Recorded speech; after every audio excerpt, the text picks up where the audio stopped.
again, running trainers, courses not closed for walking, courses not closed for walking, please.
Hello and welcome to Major League Show Jumping, the exciting competition that takes us across the Americas, from Canada to the USA to Mexico, from the team competitions to the traditional Grand Prix as well. Some of show jumping's finest names do battle on each of the stops, and here we come to another exciting venue. It's a warm welcome to Stage 9 of Major League Show Jumping, coming to you from California this time for the final two stages of the series in 2021. From La Quinta, we bring you 2 weeks of amazing competition. Here, the spot that's been the Hollywood hideaway for many over the years, but for now it's the show jumping stars. For the first week, it's going to be out on the turf. For the second week, under the lights in the stadium for the deciding factors of those team events for the league itself. All of that to look forward to, as I say, alongside those 5-star Grand Prix as well. The final stages of the league is coming together. Will eye candy look good? There's one easy way to keep up with all the results, the venues, how riders and teams are performing throughout the whole of the series, and that's simply download the Major League Show Jumping app.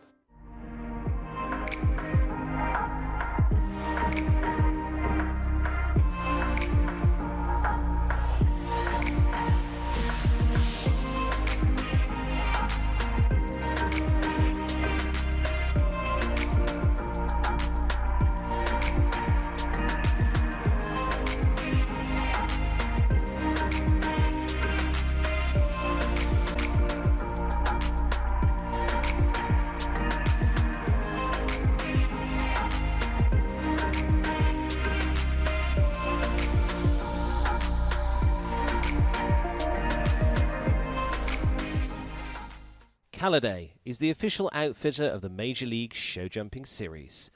Apparel providers to many of the top riders in the world as they compete for over $7 million in prize money. A series that takes place over 10 events at North America's premier show jumping venues. Halliday provides top quality products that give a modern take on the storied equestrian lifestyle. If you're attending events, come and visit us at each of the destinations where you can shop the entire Major League Show Jumping official clothing collection, or visit our website for more information.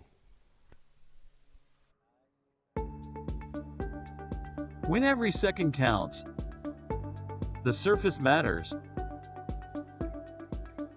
Premier Equestrian features Pro-Tex footing product and Auto Sport base mats. Mats absorb up to 40% of the concussion.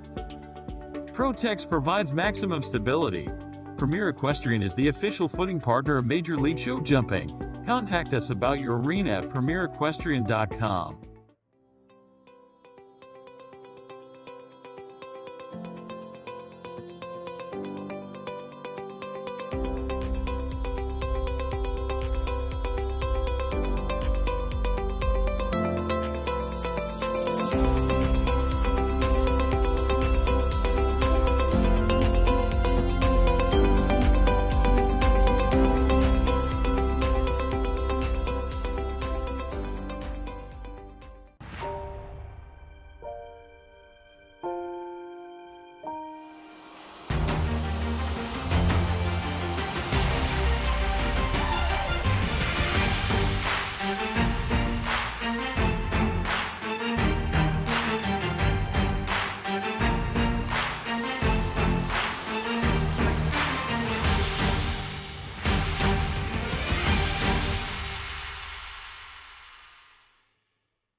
what Major League Show Jumping is all about.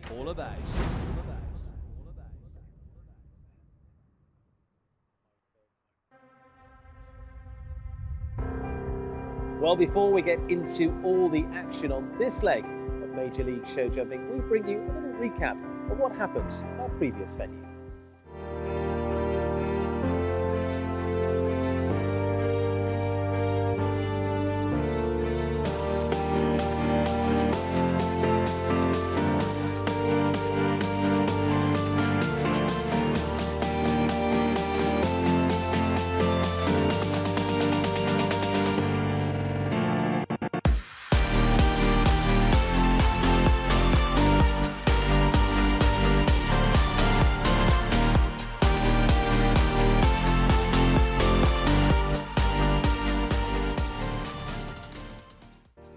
Coming into the 9th penultimate stage of the Major League Jumping, the team standings eye candy still at the top, an 11-point difference now from two teams, Roadrunners and Crusaders, both on 43.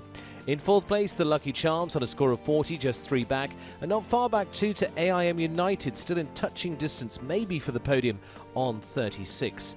2 points behind, the Diamond Devils also in that top group. In 7th place, Atomi Warriors on 32, again just a 2-point difference. And Blazing Sevens, a chance for the Blazing Sevens to also lift up very quickly from that bottom spot. Major League Show Jumping, how does it work? Well, here's a little guide of what to expect. There are 8 teams competing in round 1, and the order is decided by a draw. The ideal position, pole position, is to go last. There are 3 riders per team in round 1. Every round of the 3 riders counts towards the team total, in this case faults and time, and a combined score of all 3 for the final team score. The rankings are decided by faults first and foremost. If you drop below the cut line, you're out. Stay above the cut line and you're on to round 2 as part of the top 4. 4 in, 4 out. It's this simple for round 1. Go fast, no rails, stay above the cut line, and you're into round 2. And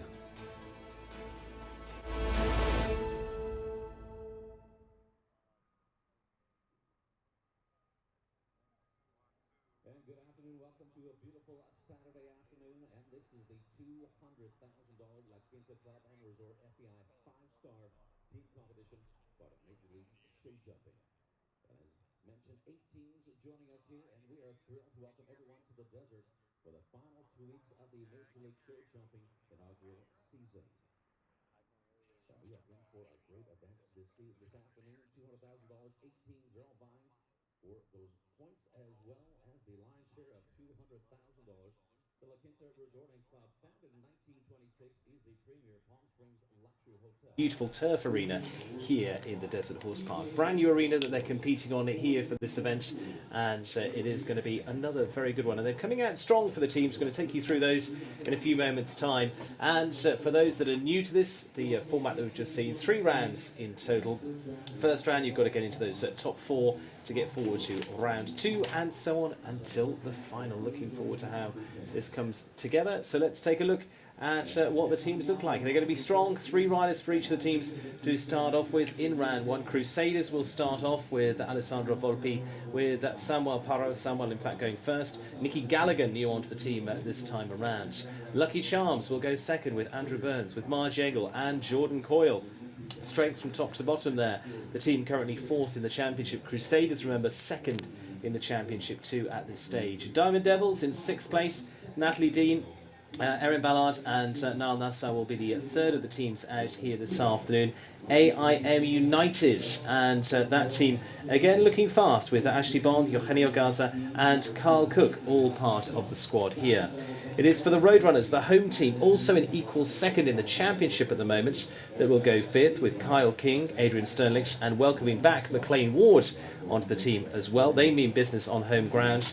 And the 6th team out, the Blazing Sevens, with Rowan Willis, Cara Rather Carey and Lauren Huff, all on the squad. Strength from top to bottom for that team as well. Blazing Sevens looking to lift off the bottom of the championship. Final 2 teams out, Atomi Warriors, Cassio Rivetti, Kerry Potter and John Perez, And finally, the team in number 1 position in the championship at the moment, Eye Candy, well, they placed themselves into the draw by playing golf. Earlier on this week, it was nearest the pin, and Eye Candy were the best of it. So they get the best of the draws with Amy Miller, with Paul O'Shea and Connor Swale all on the team there. So they're looking to extend their lead 11 points ahead of the rest of the field at the moment, and hoping to make that even further, because with double points into the final next week, that would be 10 points for a win this week. It would be 20 points for a win next week. So you need to be 21 points ahead if you're going to win the championship. So there's a lot to make up for here. If the Eye Candy team can get another win behind them, that's going to make things difficult. But putting the pressure on are going to be the Crusaders and the Roadrunners team too. But as we saw from the team points a few moments ago, not much between them, 2 or 3 points between most of the teams. So you could even see teams that are down the lower end, Blazing Sevens, lifting themselves up, could eventually even get to the midfield from that lineup for the league. So let's take a look at what the course is going to be for today's first round of competition. Michelle Valancourt, our course designer here, assisted by Peter Grant, both from Canada. This week it'll be Michelle Valancourt, and then Alan Wade joining us next week for the final. So we're going to take a look at the course design for this, and the course is going to be an interesting one, as you would expect. It is going to be one round, and this time it's Fulton time, the decider in round 1. 1 and 2, 6 tries between those, then a quick one off to the horse flight fence at 3. Coming into actually what's a red and white fence at 4 and 5. Looks like a 5-stride distance there to the double at 5A and B. Turning back to the golden horses' heads as it is on course at 6. And then a little bit of a curve down to, on a 6-strider, down to the Premier Equestrian fence at 7. Yellow and white over what is a water tray at fence 8, coming back up the arena. Triple combination, that is the Major League fence, at 9A, B and C. 1 stride between each of those. Loop back to fence 10, and this is an opportunity to make up, or hopefully not lose time there. And over the Oxer at 10, taking you into the final couple of few fences on course. There's a water tray at the rocks at fence 11. Hopefully you're not hitting the rocks at this point.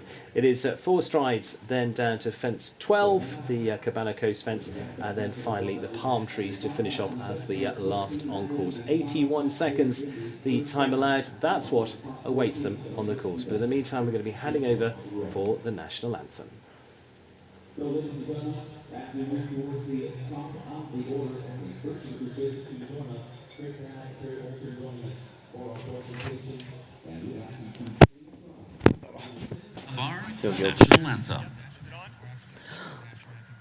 Oh, say, can you see by the dawn's early light what so proudly we hailed at the twilight's last gleaming, whose broad stripes and bright stars through the perilous fight o'er the ramparts we watched were so gallantly streaming, and the rocket's red glare, the bombs bursting in air, gave proof through the night that our flag was still there. Oh, say, does that star-spangled banner yet wave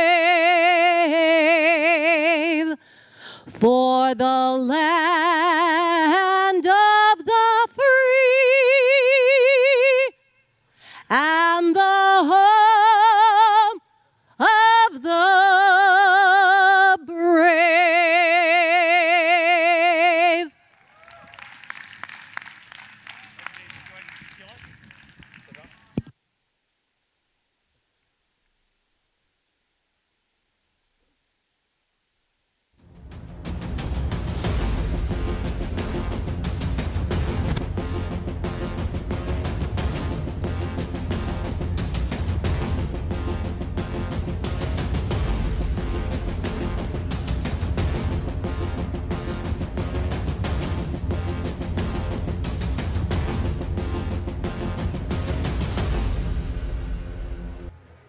Well, all set to go with the Major League here at the Desert Horse Park and set to meet our first team.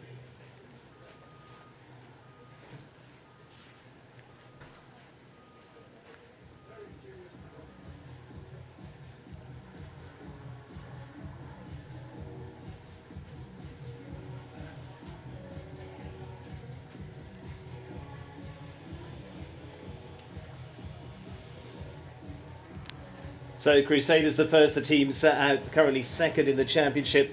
As we watch each of them round, Sam Walker is alongside me, part of the Diamond Devils, but on the sidelines here this week. Sam, very good afternoon to you. Good afternoon. Thank you for having me. Looking forward to this. You can be as biased as you like being on the Diamond Devils team, so don't worry about that. Crusaders going to start us off. Strong team here in Samuel Parro and Dubai to start us off, and he was part of that winning team in Atomi a few weeks ago in Mexico. Alessandro Volpi, super young talent there in Absolute Mio, and then Nicky Galligan coming onto the team for the first time with his Grand Prix winner here from California with Java's Miss Jordan. So the key part here is get into those first 4 teams, isn't it? You've done this. It's not so easy. Yes, definitely not an easy task to win this class, but at the end of the day, if you have a good team and everyone just stays consistent, I think it's definitely fun. What's the team strategy here? Clear, clear, clear. Yeah, that's it. 3 clears, try and get yourself into the second round, and then just go for it. Samuel Parro then on his multiple Grand Prix winning ride to start off with faults and time in this first round, remember that, and then they've got to have that all combined up. All the faults are added together and the times are added together. The top 4 teams go forward to round 2 and to round 3 to battle for those medals. So Samuel Parro on course and Sam Walker alongside me. Sam, interesting course to get us into this class. A few little options here. Yeah, a few little options. I think that it's a very rideable course. As you can see, this horse is jumping it quite easy right now. He made the first couple numbers look normal, so I'd imagine that we're going to get a few clear rounds today. Our course designer, Michelle Vaillancourt, has done a fantastic job at creating a nice test for everyone to compete over. And for here, turn back here to the water tray. Now, coming pretty tight up to that one. Yeah, well, you also have to keep in mind that speed is also a factor in this round. The way that it's scored, sometimes the faster round can actually help you and your team, regardless if you have a rail or not. So Sam Parro is a very, very efficient rider, so I don't think that he's going to be taking much time out here to get the job done. Sam just edging in at fence 10 there, then coming down this final line as the first out for the Crusaders. Now, as I mentioned, just an 11-point gap. It could be an even bigger gap after today to the Eye Candy team, or it could be closed up depending on how they go. Good round to start off with Samuel Parro. 80.24, time allowed of 81 seconds, so gets inside that. Good clear for Samuel Parro as the first out for the Crusaders.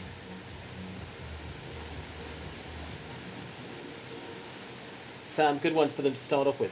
Yeah, great round. I think that it's a real confidence booster to have your first teammate go clear. It definitely sets the tone for a nice couple rounds to follow. So let's see if they can capitalize on that. Absolutely. Alessandro Volpi, the second of their riders to go, the super young rider with Absolute Mio, gets to be the second out for the squad. You've ridden on plenty of these so far. Which position do you prefer to go in? For me, I prefer to go in the last position. I think that it's a lot of fun because I enjoy the anchor spot and just really, feeling it out. And but to me, it doesn't matter. Like I said, if you have a good team and everybody is confident, then I think it doesn't matter when you go. Absolutely. Okay, so Samuel Parro putting the clear behind them. Alessandro Volpi on course then with Absolute Mio. Starts off pretty fast to the horseflight fence as the second on course. Now here into this birch double. Now picking up the 4 already. Key is keep the damage to a minimum.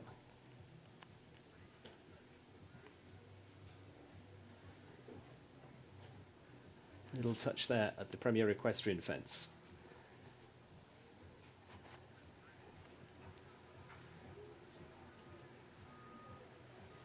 Another fence down. So again, these are all cumulative scores.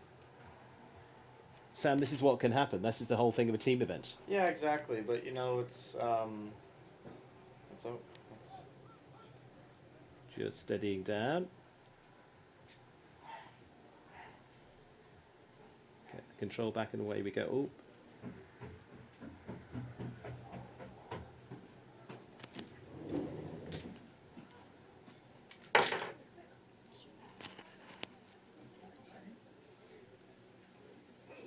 Sorry. Alessandra Oh, it's this one. It's this one. going to quietly come back, try and complete the round.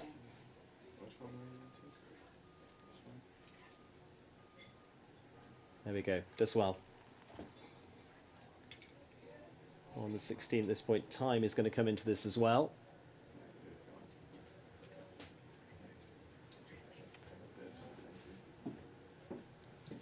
Last rider for the Crusaders set to go, but there it is, 16 jumping and 8 for time, total of 24 there for Alessandro Volpi and Absolute Di Mio. 16 jumping, 8 time, good one to finish off, but unfortunately is going to be scored 24 on the board for the Crusaders. That makes things a little bit harder for them in the championship. Team total of 32 at the moment.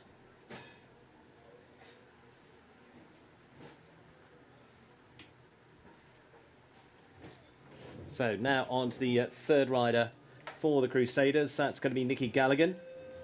Nicky, new onto the team here for the Crusaders for this stage. Java's Miss Jordan, the horse he rode to win a Grand Prix here at the Desert Horse Park earlier on this year on fine form. Very good run of shows into the fall as well. Finished well in the Greenwich Grand Prix a few weeks ago and then heading back here to California. So team score of 32 at the moment for the Crusaders. Eye Candy will be watching that with interest, as will the Road Runners, who also sit in equal second place at the moment. They come up a little later with Kyle King, Adrian Sterlix and McLean Ward. This horse and rider combination have had a really, really good season so far. They've had a few Grand Prix wins. It's a bit of an unusual rail, I think, but nonetheless, it's definitely one to watch for. This pack is not behaving very well.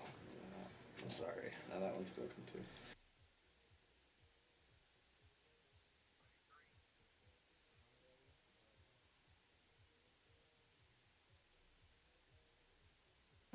Through the triple combination.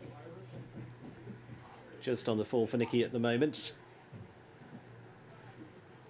Time allowed, reminder of that, of 81 seconds.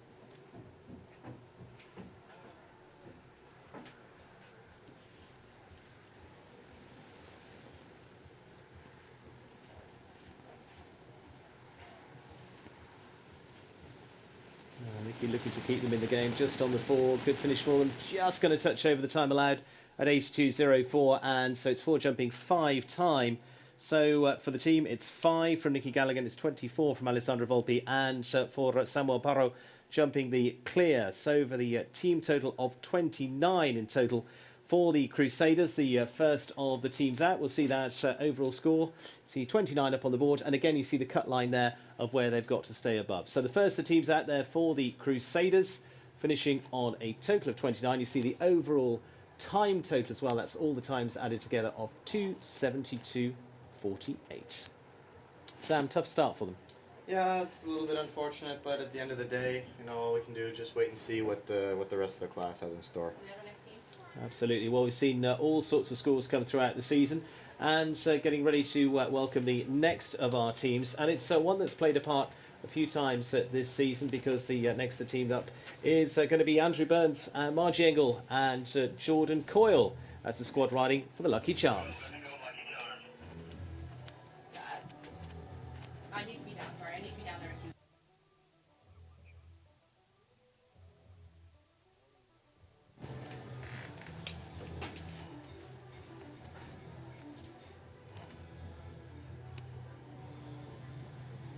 And first up there for the Lucky Charms is going to be Andrew Burns and Darkito. Andrew, part of the team on several occasions this season, including 2 wins for the Lucky Charms, those coming at Traverse City and in Toronto as well, and then also followed up with a second place in Toronto too. So Andrew Burns, Marge Engel and Jordan Coyle, speed as their third rider there. Andrew produced solid rounds all season with Darkito and with Sea Top Blue.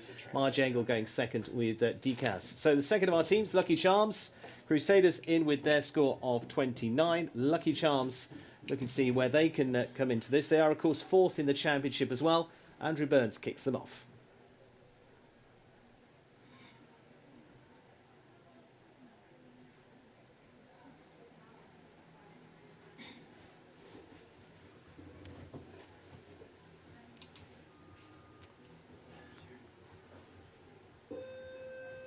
So 10 goes for Andrew Burns, Darkito. Sam, Lucky Charms. Tough one here. Andrew Burns, Marge Engel, Jordan Coyle. Really hard one to get past. Really, really tough team to beat. I think that this is one of our strongest teams out here, and let's see what they can do. Absolutely. So Andrew Burns going to start us off. As I say, really nice set of horses he's had for the season so far. Yeah, great set of horses. Andrew and I actually got out to play some golf here in the beautiful state of California. Oh, okay. We had a good time, and yeah, I think he's got a nice string of horses. It'll be interesting to see if they can produce some results. More importantly, who won the golf? I don't want to. That means you didn't. Just picks up on the 4 there for Andrew Burns through the Birch double. Now the horses' heads. A little bit of movement in that line just makes that a little bit harder. Yeah, I think that it's a bit of a tough line. It has a bit of a curve in it, but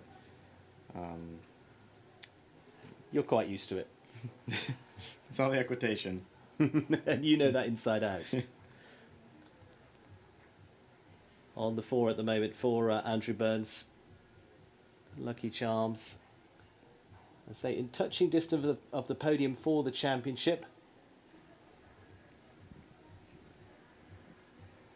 Final line for them. Again, the key in this round is get the clears or get as low a score as you can. Just going to come home on the 4 and just going to be maybe over the time allowed at 82.09. And for jumping 5 in total, for jumping 1 time, total of 5 for Andrew Burns and Darkito. Not a bad start there, Sat. No, definitely not a bad start. I think that 5 faults, is something that we can work with here. We can put 2 more clear rounds in the bank with Margie and Jordan. I think that they have a really good shot at making the second round. So on to our second rider for the Lucky Charms, then Margie Goldstein Engel and Decas. More Grand Prix than I care to add up. She's an absolute star to watch. Star. I'm a huge fan of Margie. I think she's one of the nicest ladies. Not even a question with that. So, and also, one of the best riders. I really look up to her, and it's always fun to watch Margie ride. So Margie Engel then the second rider. Here's the Caladay fence on Decas. Of course, Decas and Royce, her top rides at the moment.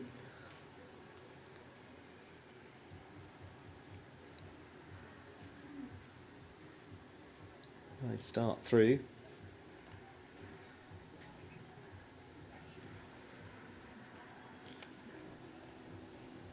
Another nice thing is I've never heard anything bad about this horse. That Margie calls him a puppy dog in the barn, so I think that's very sweet, and I have a real appreciation for riders that understand their horses and have a connection with them. Absolutely, she certainly does that. So Margie Engel on the clear at the moment. A little bit of ground to go, and yeah, through this triple combination. Sam, how did that walk for you, that triple combination? The line coming in, it's you could either do 6 or 7 when I walk the course. To me, I think if I was riding, I would probably opt for 7 strides. I think the triple walked pretty normal. Personally, I enjoy that it's vertical oxer. So, yeah, I think, Margie and Decas made it look easy. You can't do it much better than that. No, coming home just with the time good as well. Nice round, Margie Engel and Decas 78.75 produced the clear for Margie. So 5-0 the score for the Lucky Charms. That's a really good one to get under their belt there, Sam. Yeah, exactly. Like I said before, I think if they can bring home even another clear round, that we'll have a really, really good shot at getting into the second phase of this competition. So that was a great round, and it should put some confidence in Jordan that he can go and produce one as well. Absolutely. Jordan Coyle, always full of confidence, comes in with Picador, part of the winning team in Traverse City at the very first running earlier this season, and also part of the team that finished second in Toronto back in August as well.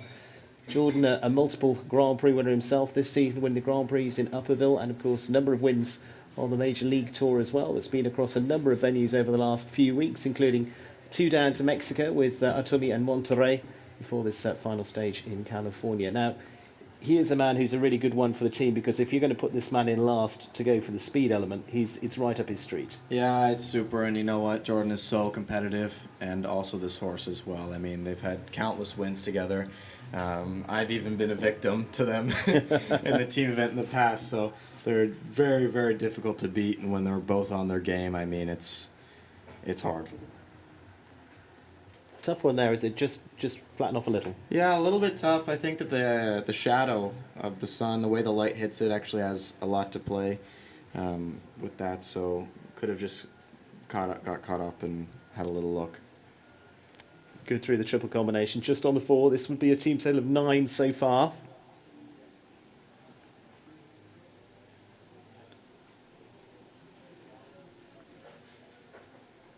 Now Jordan just got to keep that score. Ooh, not keen at the fence with the rocks of the water, and again that's going to make a big difference. Again, they're just having a look down there. Yeah, I think that's a bit unusual for this combination. You know, you see them do a lot of winning, so but it's just a reminder, I think, to everybody that it can really just happen to anyone. There we go, just gets across the last. It's going to be 8 jumping 2 time, finishing on a total of 10, 88.53, so 10 there for Jordan Coyle. It was Marge Engel on a clear and Andrew Burns on a score of 5, a total of 15 for the team for the Lucky Charms. So Lucky Charms on a score of 15, Crusaders on a score of 29. Lucky Charms in the best of the seats at the moment, Sam. Yeah, I think that unfortunately maybe they didn't have the close to the way they wanted, but hopefully they can hold on to make it to the second round. Absolutely. So 2 teams gone of the 8 that we're going to see in total as we go on to the next of our teams. This is your home team, Sam. This is the Diamond Devils.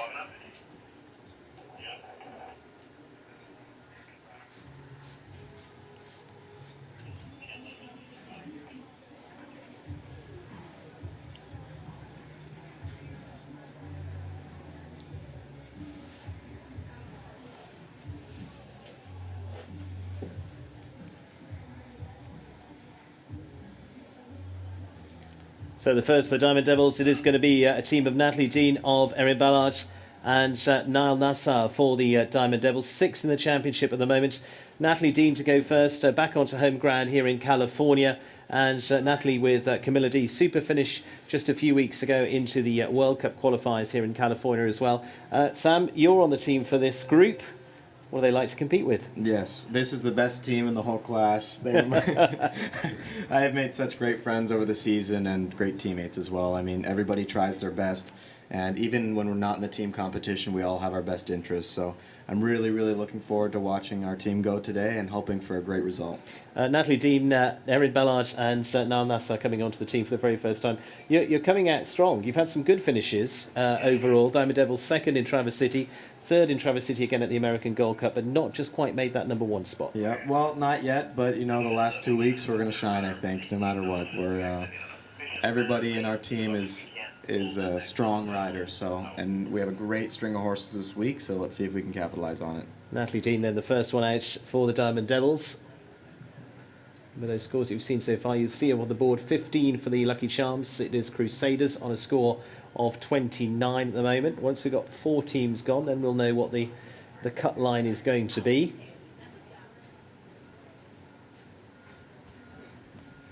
Ooh, another one that's just fallen victim to that one. So on the 4.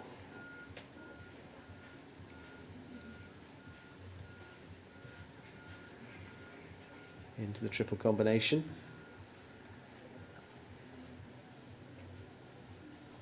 Yeah, no, to me, Natalie's such a great rider. She has such a nice feel, and the horses that she has are gorgeous. So hopefully we can just keep it to 1 and make it to the second round. Absolutely. Just on the 4 at the moment for Natalie as she comes to the water tray. No problem for her.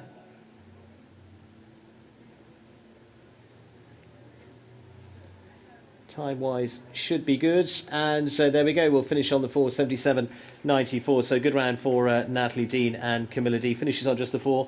We'll take that as a start. Yeah, of course. I think to me that was a great round. Camilla jumped really, really nice, and you know, I think if we make it back into the second, that could be a very, very fast pair. So you cannot underestimate us, that's for sure. Looking forward to see what happens here. So we've got a little bit more to do on this yet, with now the Diamond Devils' second rider being Erin Ballard and Jack Van Cattenhay as the second out for the Canadian, who will go second for the Diamond Devils.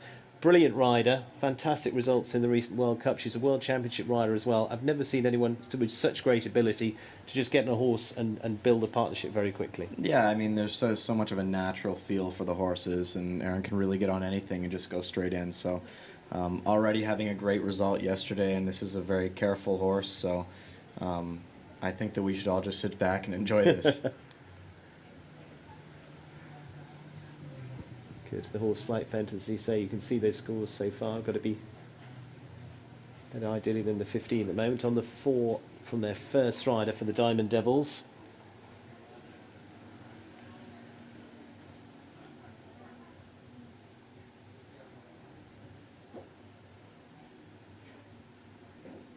Played it pretty coolly so far. Yeah, I mean, Erin knows what she's doing out there. She's a very collected and calm rider, so it's always a pleasure to watch.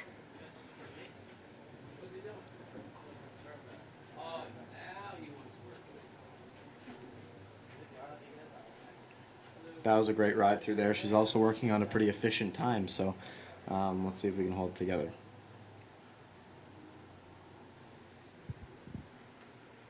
Just trying to hold it to the 4 faults of the team. It's a nice little, just shave off the corner a little bit there. He's watching. Sam's edging in the seat, watching here, going for the second. The good rounds, yeah, another good round for the team there for the Diamond Devils. Getting the clear there for Erin Ballard and Jack Van Cattenhay. So she produces the clear for them. It's a third of the competition so far to produce a clear. That was really solid. Yeah, fantastic round by Erin. I think that the horse jumped really, really nice. I think she should be very, very confident.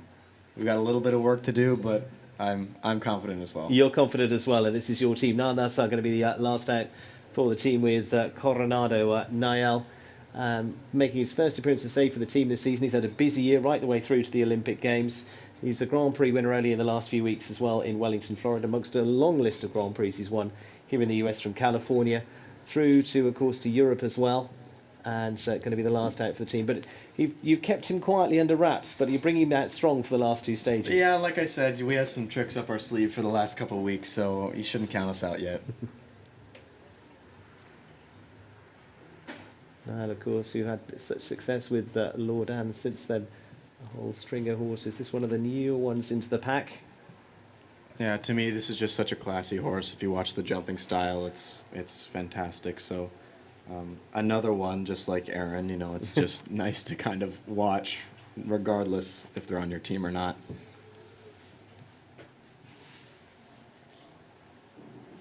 Diamond Devils, as we say, looking to gain some points. 6 out of the 8 in the championship so far.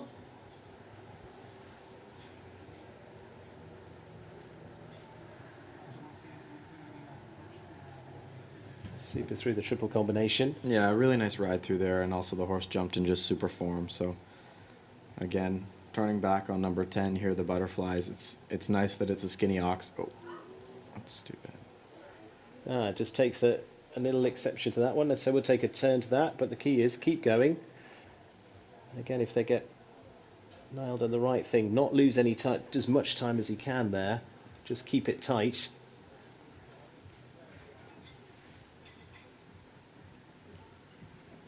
Now, final run is just going to have a little bit of time to add here as well. It's going to be 4 for jumping, 4 for time, total of 8, 93.16, but still it's in a pretty good position. Total of 12 there for the team for the Diamond Devils. Still the best score so far, Sam. Yeah, that's all right. I think that was a little bit of a surprise for everyone. That horse was jumping a really fantastic round, but like I said, I don't think you can count us out just yet. We still have a lot of teams to get through, and currently we're on top. So currently you're on top. They're on top at the moment, the Diamond Devils. Let's meet the next of our teams, which is AIM United.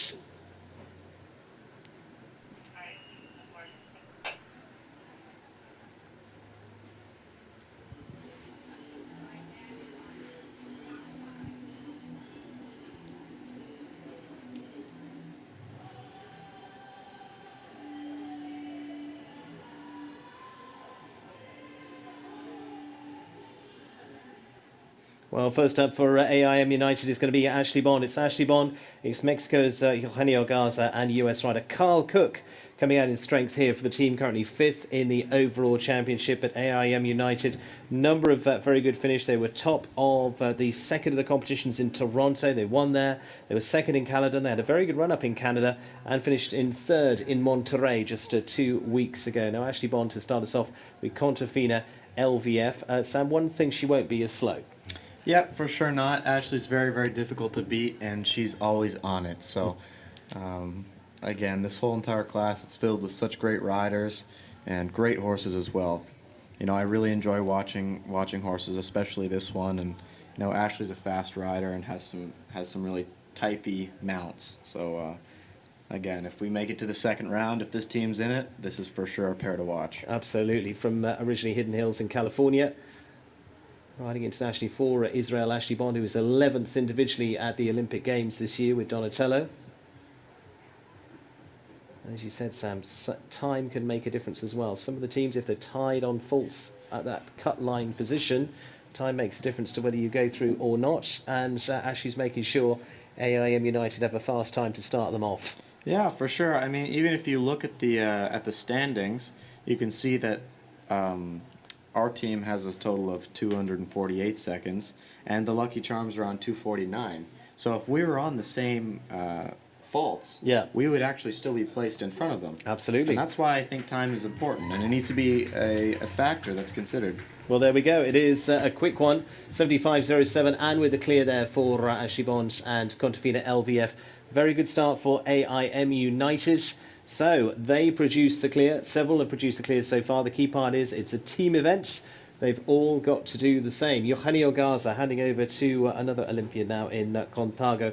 Pan Am medalist as well. Fantastic finisher in the last few weeks too on those stages. And part of that squad in Monterrey that finished on the podium there a few weeks ago. Contago with Eugenio Garza as the second to go for AIM United. Carl Cook just in the wings waiting at the moment, as he will be the last out for the team. Good start though with a fast round from Ashley Bond, getting the clear in for them.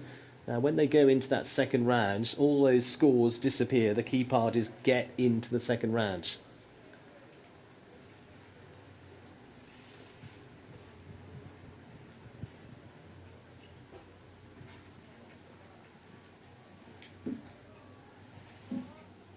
Eugenio, nice precise ride through the double.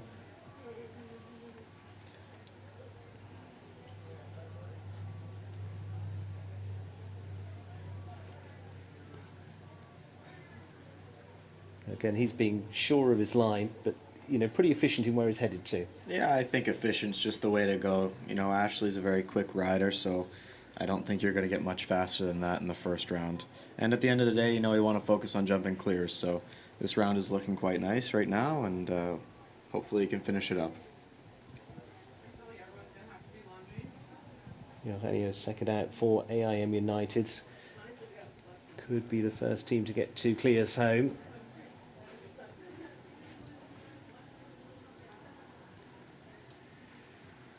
Time should be just about okay. Good round from Eugenio Garza. So the second ride for AIM United is producing the clear. So 2 clears for them, still on a 0 score. Sam, they're looking very solid. Yeah, great round there by Eugenio. I mean, he's such a strong rider, so much experience behind him at such a young age. So it's kind of expected to see him go and jump a clear round like that. Again, such a classy horse too, very careful, and I think their team should be very happy they have 2 clears on the board. Says the 19-year-old alongside me. Sam, great stuff. Okay, so Carl Cook, Festival as the last out for AIM United. Multiple Grand Prix wins this season as well, finished fairly solidly throughout. Grand Prix wins including in Traverse City too. First time onto the team here in California, and of course home state for him. So a bit of pressure on here for Carl, but he should be lapping this up, shouldn't he? Yeah, exactly. I mean, there's no pressure. Carl's a pretty chill guy, so I think he's just going to go out there, have fun. AIM United looking to be the first team to get home with a 0 score, and again they go in reverse order for the second round, so even if we finished up with say 4 teams on a 0 score, the fastest team would go last into round 2.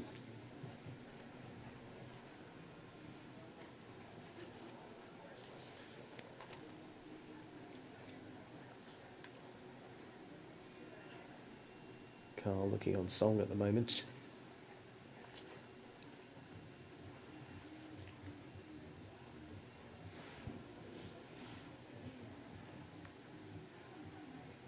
Pressure on as the last rider for the team with the clears behind them so far.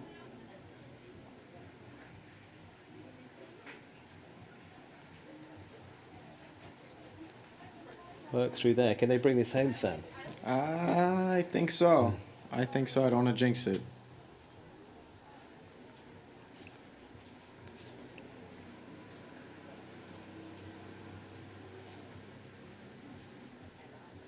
Time-wise, looking good. Carl Cook looking to bring the triple clear home for the team.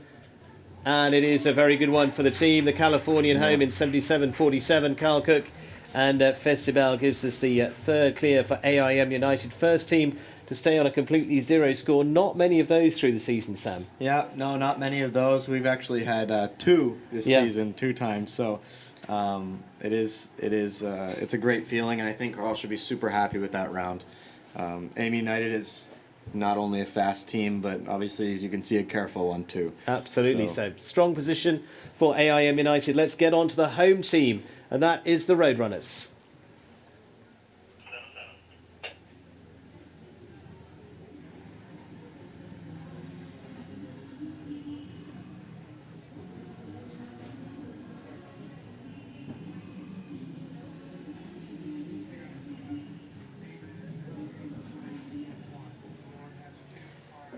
Best music of all the teams, and Roadrunners, well, they're second in the championship at the moment. Kyle King, Adrian Sterlich and McLean Ward on the team. Kyle King with Echelon, Adrian Sterlich with Lafayette Van Overis, and McLean Ward with Azure. Lovely to see them on the squad as well. They've had a really super run, as you'd expect, because they're second in the championship at the moment.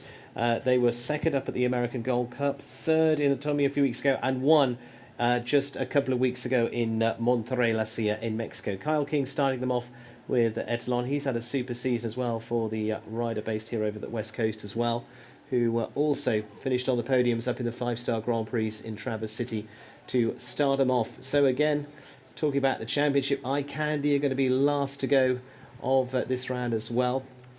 Crusaders in a tough position. They're in second spot in the championship at the moment as well. Roadrunners here, Sam, have got a chance to really maybe make up some ground on Eye Candy and extend away from the rest of the group. Yeah, they had a really nice win down there in Monterey at La Silla, and I think that they should be really confident going into this week, coming off of that. Kyle King is a great rider. Obviously, they have a veteran like McLean Ward and Adrian as well. I think this is obviously the favorite because it's the home team as well. So let's hope that they can have a good day and produce a nice result at home. Okay, so home team on a zero score still at the moment. Kyle King after a very good run here in the Desert Horse Park in the early part of the year as well. Great for time. Ooh, and stays there. Good start for the Roadrunners, staying in position with Etalon 76.91. So Kyle King gets them off to a very good start as well. Can they follow up the same as AIM United? Roadrunners are off to a very good sprinting start. Yeah, great start for that team, and you know, I think that Kyle should be very happy with that round. He rode so well, as he always does. Going in after that and seeing your teammate jump clear, like I said before, is just a complete confidence booster. So I wouldn't be surprised if we see 2 more rounds. And a little bit more pressure on the AIM United have got the clear, got a team with a zero score in. The rest of the teams there's not much wiggle room now. Yeah, I think that AIM United, to be honest, is going to be safe. Usually the zero score is the one that you're almost guaranteed to get through. But anything can happen, so let's hope for a good class. Crusaders in the danger position at the moment. Adrian Sterlich, second of the Roadrunners. Lafayette Van Overis also competed at the American Gold Cup stage of Major League Jumping back in September up in Michigan. She herself, of course, World Championship team gold medalist 2018, multiple World Cup wins as well, including in Las Vegas. And this is a very fast horse when ridden against the clock if they come up later on. Yeah, one of the quickest pairs in this class, and I think that, like you just said, if we're going to get to the second or third round, depending on when they choose to go, this could be a a weapon, so to say. I mean, they are so lethal when it comes to speed rounds. So I think that if we can leave the rails up, that we're going to have a really exciting jump off.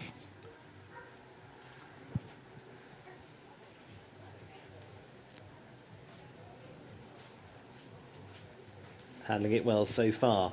Time looks good. Roadrunners, the stronger position than the Crusaders at the moment to try and keep eye candy in their sights.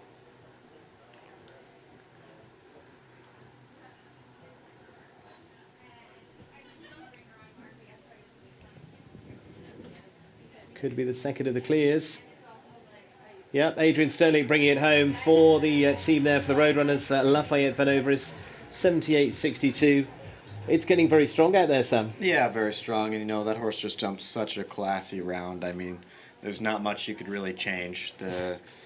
It's such an athlete, both of them. So it'll be really nice. And, you know, now we have probably the favorite coming into the ring right now with one of the best horses in the world. So it'll be just such a treat every time these two come into the ring. Absolutely lovely to see them, the World Cup champions previously. Of course, it is McLean Ward and Azure. McLean, an amazing year, of course, with another Olympic medal added to his haul, his 2 Olympic golds, and now the Team Silver in Tokyo back into August as well. Azure, Annie, fabulous horse to be riding, as you see, and this is going to be a class pair to hopefully finish this off for the team. So we've got one team on a 0 score so far, AIM United.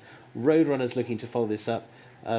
This is one of the men to watch. Yeah, I think that you wouldn't want anybody else other than this pair as your third rider with a clear round in the sights.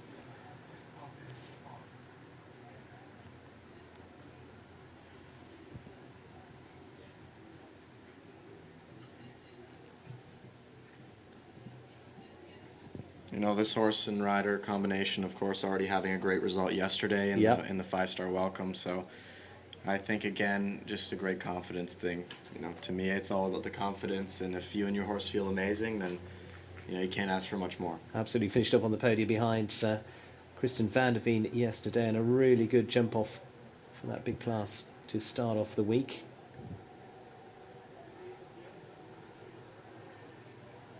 Should handle this easily enough. Roadrunners, of course, they say the home team to the Desert Horse Park. Managed by Steve Hankin. Now,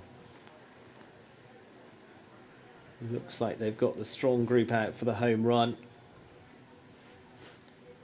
Going to be up there with AIM United. They'll leave it there, of course they will. It is McLean Ward and HH Azure to produce another of the clears. So second team to produce a 0 score. Roadrunners, as you say, look at the times. 2:32.45 from AIM United. Roadrunners combined time, all three riders, 2:32.77. Yeah. So tiny fractions between them. Yeah, tiny fractions, but I think that's very rare to see two teams go triple clear. Of course, you know, with McLean and Annie, it's a little bit as expected, but regardless, to see two teams go triple clear is very, very cool, and I think we're going to have a really, really exciting second round. Okay, looking forward to that. Well done to McLean Ward and Annie once again. Roadrunners, they're into second spot at the moment on a 0 score, and it's bad news for the Crusaders because they dropped below the cut line. We go on now to the next of the teams, and that's the Blazing Sevens.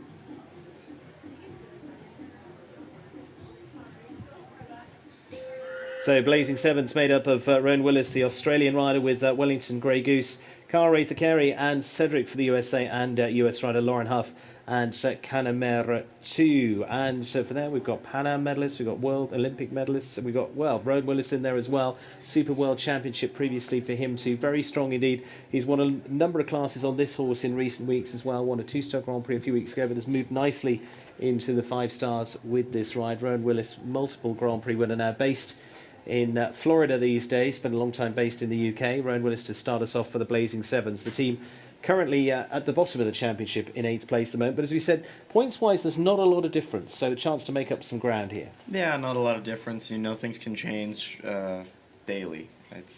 It's very, very easy for one team who's maybe in the middle of the pack to have a bad day, and a team that's at the bottom to have a great result, and all of a sudden it shuffles things around like crazy.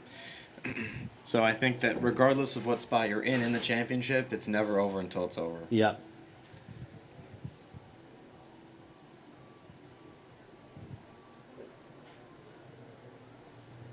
And then coming on to the teams here who was competing down in Mexico as well.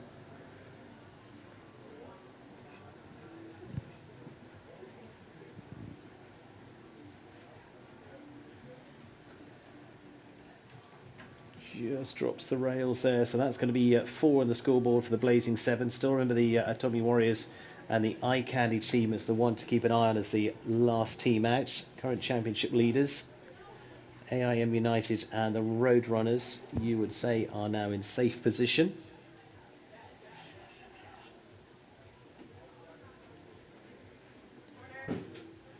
Just looking to keep it at the 4. And unfortunately just pulls off that last fence as well. So total of 8, 80.23, Rowan Willis and Wellington Grey Goose. Not the end of the world though, Sam. No, not the end of the world, and you know, we have 2 strong riders to come after Rowan. That's unfortunate, you know, the rail's coming down late in the course like that, but you know, it happens to everybody.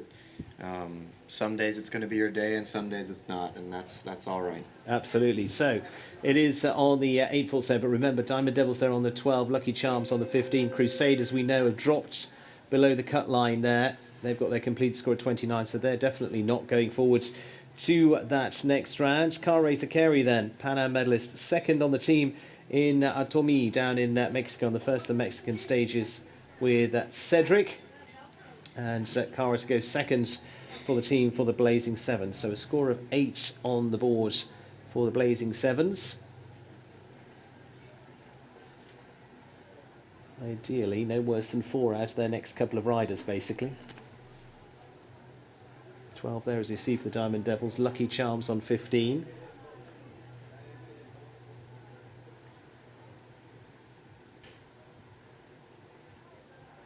You know, this pair have had some great results this season, and it's so nice to watch. This is such a classy horse, and Kara's such a really good and experienced rider as well. Another pair that I really just enjoy watching. Yeah, being a team rider for USA before now, as I said, right the way through to Pan Am medals. Really just recent times moving back into the 5-star level.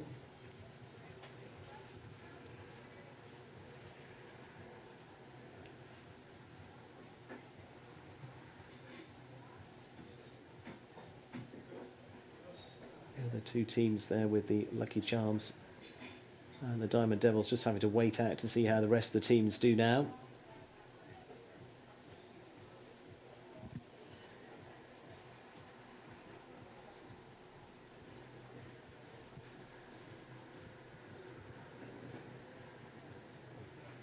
And just on the 4. Just want to keep it at that at worst. Touch the last, but we'll get inside the time. Well, in fact, it's going to be over the time, 81.05. So 4 jumping 1 time. Total of 5 for Carl Carey and Cedric. And a fairly solid round, but it's just going to slip them back a little bit. Yeah, really solid round. I think that if they had a little bit more pace, it could have been, you know, could have put them right into contention. Unfortunately, well, for me, fortunately. I was about to say, for the Diamond Devils, that makes a difference because Diamond Devils are on 12, Blazing Yeah. Sevens move up to 13. Right. So one hates to say good news for you. Right, but again, I think that I just really enjoy watching a great sport and great competition. So no matter what the result is, it's fun to be here. Well, in Blazing Sevens, the key is now stay ahead of Lucky Charms, let the Lucky Charms drop down, Right. see what the other 2 teams do. Lauren Huff and Canamera too. Sydney Olympian, Grand Prix winner both in Europe, the likes of Hamburg, and of course through to America as well, many times on the US teams.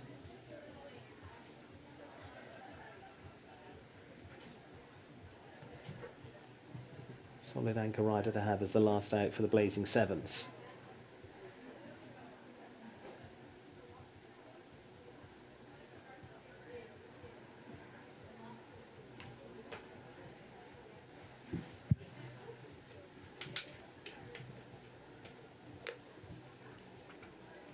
Crusaders definitely out of the equation. It's the other teams that are on the edge at the moment.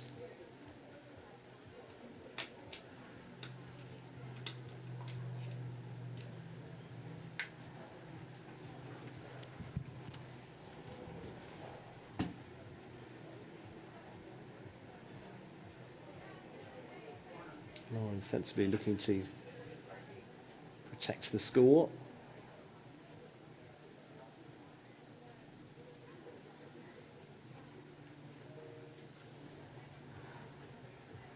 Time will be good. Leaves the last fence up. A really good round for the Blazing Sevens there.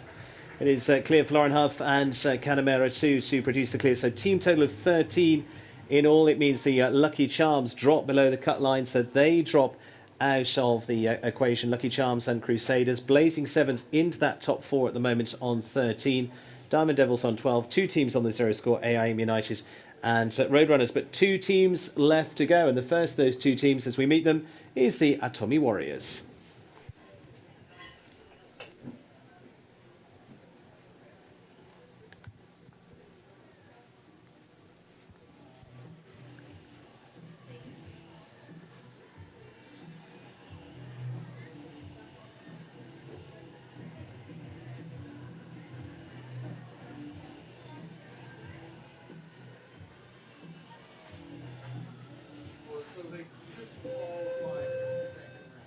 So 3 riders here for the Atomi Warriors: Cassia Rivetti and Kayak, Kerry Potter and Ariel La Sirene, and John Perez and Voodoo 10. Now, interestingly here, 2 new riders onto the team for this week, and it can bring in a local rider.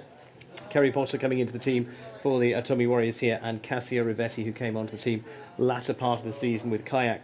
Cassio, hugely experienced right the way through to Olympic level as well, and well, we'll see what he can do to start them off. But Atomi Warriors, now really we've got 2 teams below the cut line, Lucky Charms and Crusaders. They want to be basically better than you guys, the Diamond Devils, at 12 to guarantee their spot. Yeah, as much as I hate to say it, you know, this is a very, very strong team, and I think that I'm going to be a little bit on the edge of my seat, but with Cassio, Kerry, and John on the team, it's going to be a tough one to beat, that's for sure. Diamond Devils and Blazing Sevens just with a waiting game then. Cassio Rivetti first for the Atomi Warriors.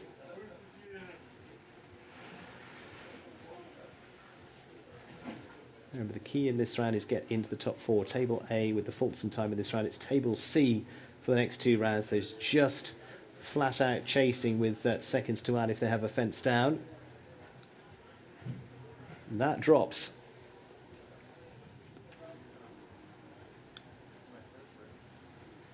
So 4 on the board for the Atomi Warriors. I say 12 or better is really where they need to be as a team.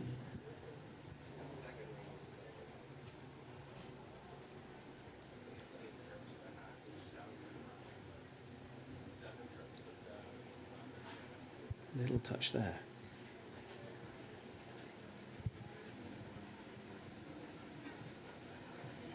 So finishing on just the 4 there, 78.30. 4 is the starting score for Cassia Rivetti and Kayak for the Atomi Warriors. You're still in danger, Sam.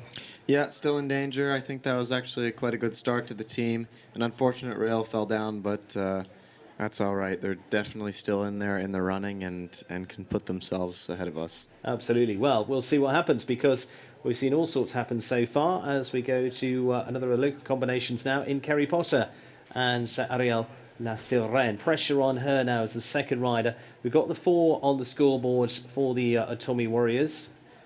2-0 scores in AIM United and Roadrunners. Basically 12 or better.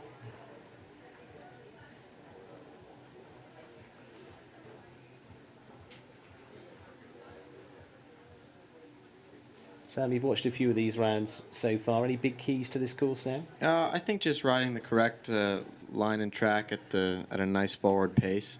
That's going to be your best friend. You know, there's a few spots where you kind of have to pull on the reins or make a sharp turn, but at the end of the day, you still need to continue and ride up to pace, because the time allowed, if you're not aware, it's going to catch you, and you know you're going to have a time fault. And for example, with the Blazing Sevens, it puts them just a split second behind us with that one time fault. So, you know, I think everyone needs to be a little bit cautious and remember and just keep that clock ticking in the back of their mind. You're coming into the latter part of the teams. Really, it's more about protecting a score now than those that were maybe attacking a little bit earlier on. Yeah, for sure. I mean, you need to be. All these teams need to be on their game, and now there's a little bit of pressure coming in for the Otomi Warriors and iCandy. That's not to say that they can't easily deliver. And they could well deliver. There's one fence left to go for Kerry. And it's a good round to come home with the clear for Kerry Potter and Ariel La Sirène. Yeah, great round by Kerry. She's such a strong rider, great rider, always has a good string of horses. So it was really nice to see that. And the quick substitution on the team obviously turned out to be a good one. Absolutely. Well, it puts you under pressure as the Diamond Devils and certainly the Blazing Sevens under pressure now. John Perez of Colombia, last to go for the Otomi Warriors. This is the penultimate team. 8 teams that you'll see in all. And following on the scoreboard, it is clear for AIM United and Roadrunners. Diamond Devils on 12, Blazing Sevens on 13. Already out are the Lucky Charms and the Crusaders. Otomi Warriors on the 4. And pressure on John to deliver here. But again, it's team event. Everything counts. Anything can happen. Yeah, for sure. But, John's a fantastic rider. And, I absolutely love this horse. I've been following it all season. And it's always just been very, very consistent. So let's hope he can produce a nice round here on this nice horse.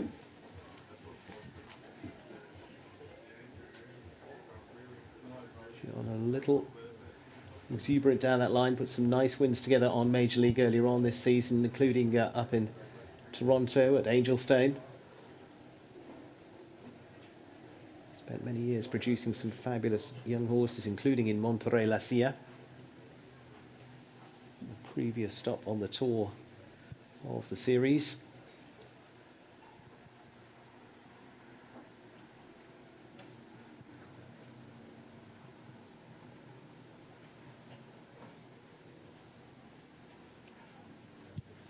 Just on the 4 at the moment, so Blazing Sevens in the danger zone. Little rock.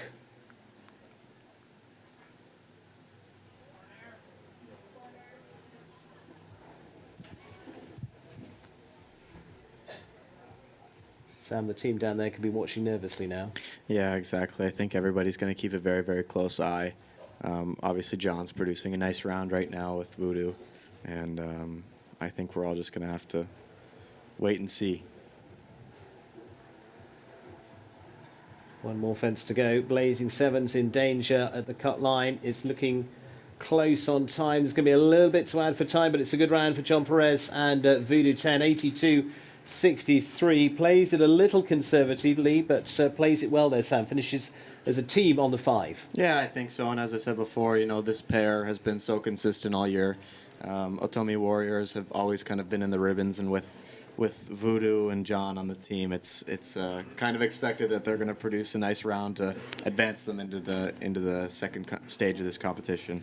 Absolutely. A couple of podiums for the Otomi Warriors so far this season. So Blazing Sevens drop below the cut line. They are out as well. Diamond Devils are sitting there on the edge. The team that go last are the team that lead the championship at the moment, as we introduce you to iCandy.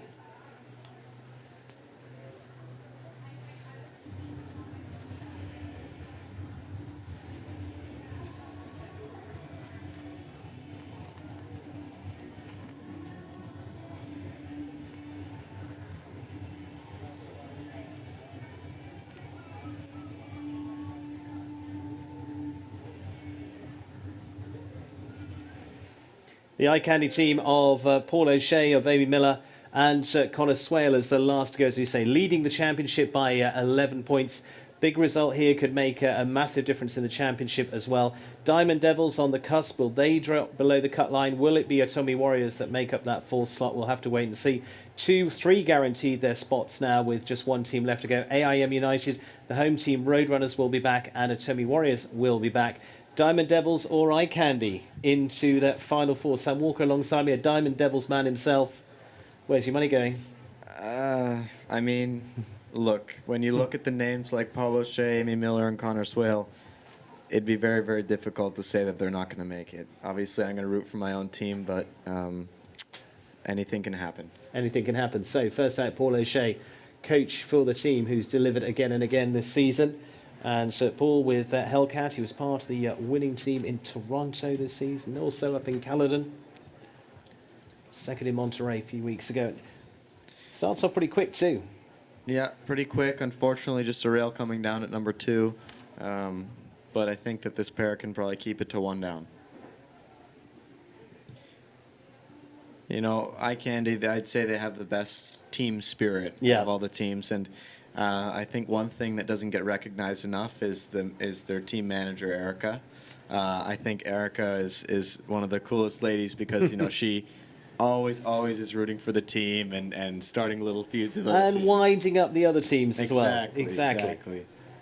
Lucky Charms have had a little bit of heat taken off them in the latter part of the season. The Roadrunners, I feel, are going to feel a little bit of the eye candy eye on them coming up over next week. I wouldn't be surprised if we saw some targeting. Coming home on the 4 then for Paul O'Shea and Hellcat on the 4. They're going to stay there. Yes, they are. Not a bad start for the Eye Candy team. Can they stay within those top 4? Now remember, 12 Diamond Devils sitting on the cut line at the moment, so basically Eye Candy have to be better than 12 faults and better than a time of 2:48.14. So 4 on the board. They've got a gap of 2 fences, essentially 1 fence in hand really is where you want to be. Yeah, so it's tough to say. I mean, the next 2 horses that are going are just such good horses with experienced riders that have, you know, been to championships and placed in the top classes in the world. So it's very, very difficult to say that something's going to happen. But again, like I said, I guess we just have to wait and see and enjoy the show. You're sounding like a Diamond Devils dejected at the moment. Oh, no. Lot to go here. Amy Miller and Cristiano, second rider for the Eye Candy squad. She was also part of those winning teams up in Canada. Second in Traverse City as well, up on there on the podium again. And with Eye Candy putting multiple wins together this season. That's what's kept them at the top of that leaderboard.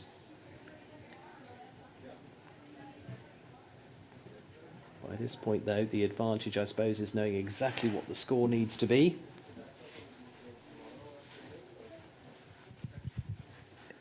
Yes, that's definitely a big advantage at going last in this event. Is, you know, you can really see exactly what you need to do to get into the second round.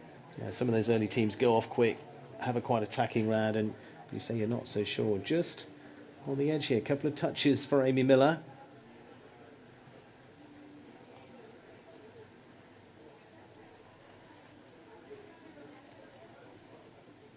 Diamond Devil's going to be watching from the sidelines, not knowing where this is going at the moment. Still strong on the clear.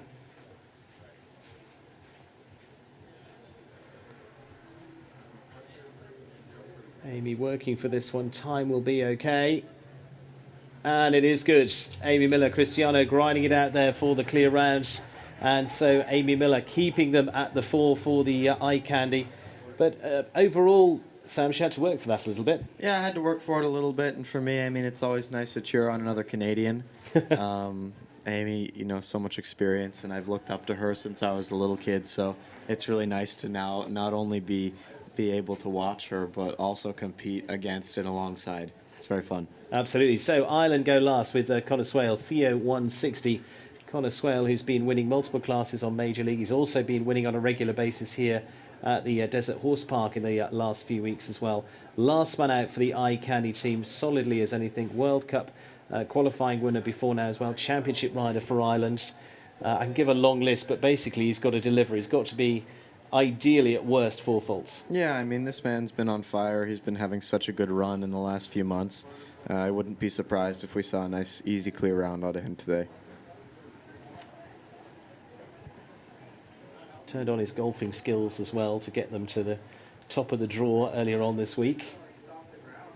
Golf contest nearest the pin to get the team to go last.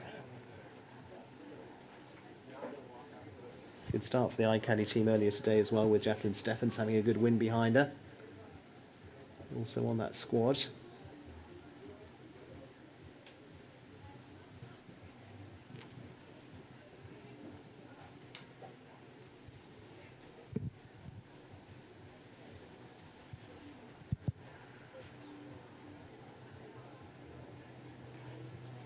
Connor, multiple wins in the last few weeks, including in Mexico with Count Me In.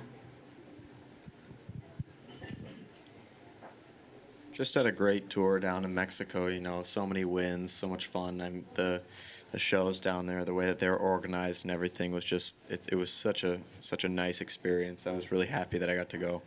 Now Connor Swale to bring it home for the Eye Candy team. As I say, remember they go back to 0 for that next round. It's just about getting through as part of the top 4. Diamond Devils, it's starting to slip away. Eye Candy on the 4. That would put them in 3rd spot going in.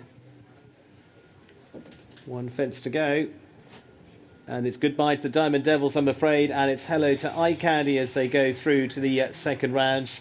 And it is going to be a score of 4 overall for the team, for the Eye Candy squad. That is going to see a real battle coming up in the next round with AIM United going through. Roadrunners, of course, sitting 2nd in the championship at the moment going through. Eye Candy going through there with Connor Swale as their last out. And Atomi Warriors making the top 4. Those that are out, those that are done, are the Diamond Devils, the Blazing Sevens, the Lucky Charms and the Crusaders. They will be sitting it out for the rest of the evening, I'm afraid. They'll be looking forward to next week to try and grab some valuable points back. But the 4 teams going through to the second round, those will be along in a few moments' time. Now remember, in round 2 we take 2 riders through, and so then in the final 3rd round it's 1 rider. So it's a little bit of mix and match now. We'll tell you who goes through to ride for each of those teams in a few moments' time. But AIM United go through, Roadrunners go through, Eye Candy through, and as also through are the Atomi Warriors. Looking forward to seeing those 4 in action, and that's coming up in a few minutes' time.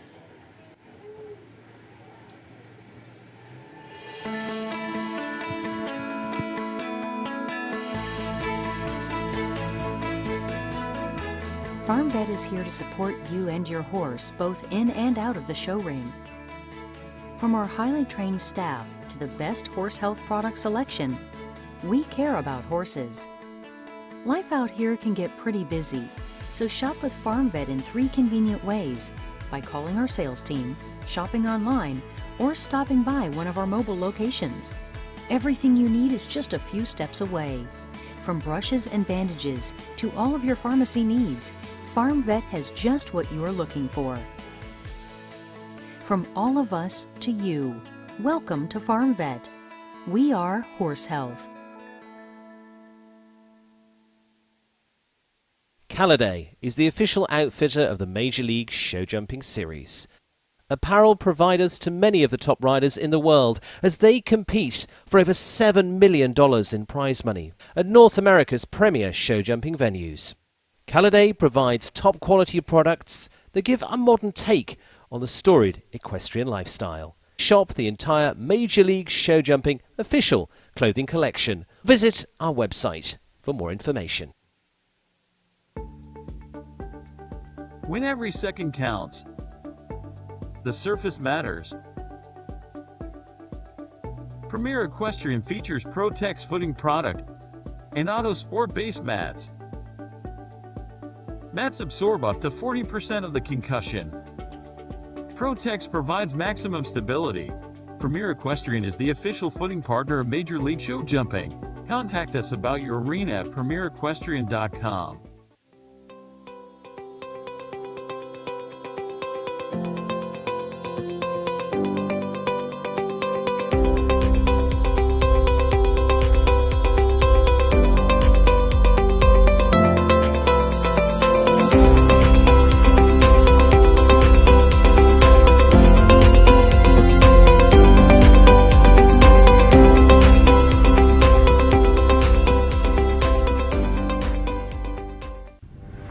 Toronto, and we are customers of Marshall and Sterling. They have been amazing for us, for our business. They take care of our farm, our horses, our cars. It's basically one-stop shopping for us. I'm Jimmy Toronto.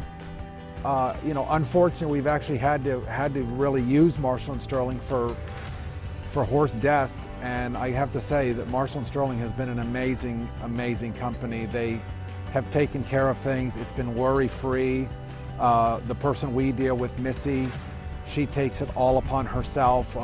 Once we go to her with the claim, she does it all for us. And I have to say, since we've been with Marshall and Sterling, I just can't think of going anywhere else. I put all my trust, all my faith in them.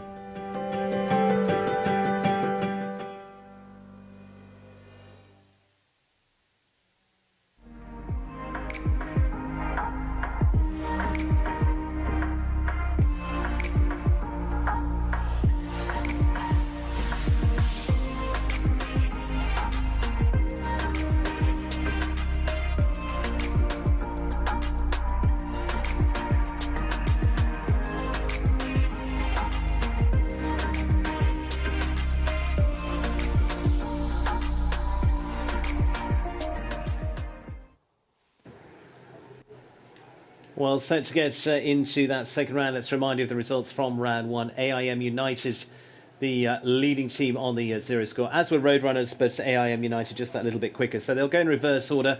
Eye Candy, the third best team. Atomic Warriors are the fourth. So Atomic Warriors will go first. Eye Candy second. Roadrunners third. AIM United in third. So they will go in reverse order. 2 riders for each of the teams. We've got a little explainer coming up for you as well to see exactly how this works in a few moments' time.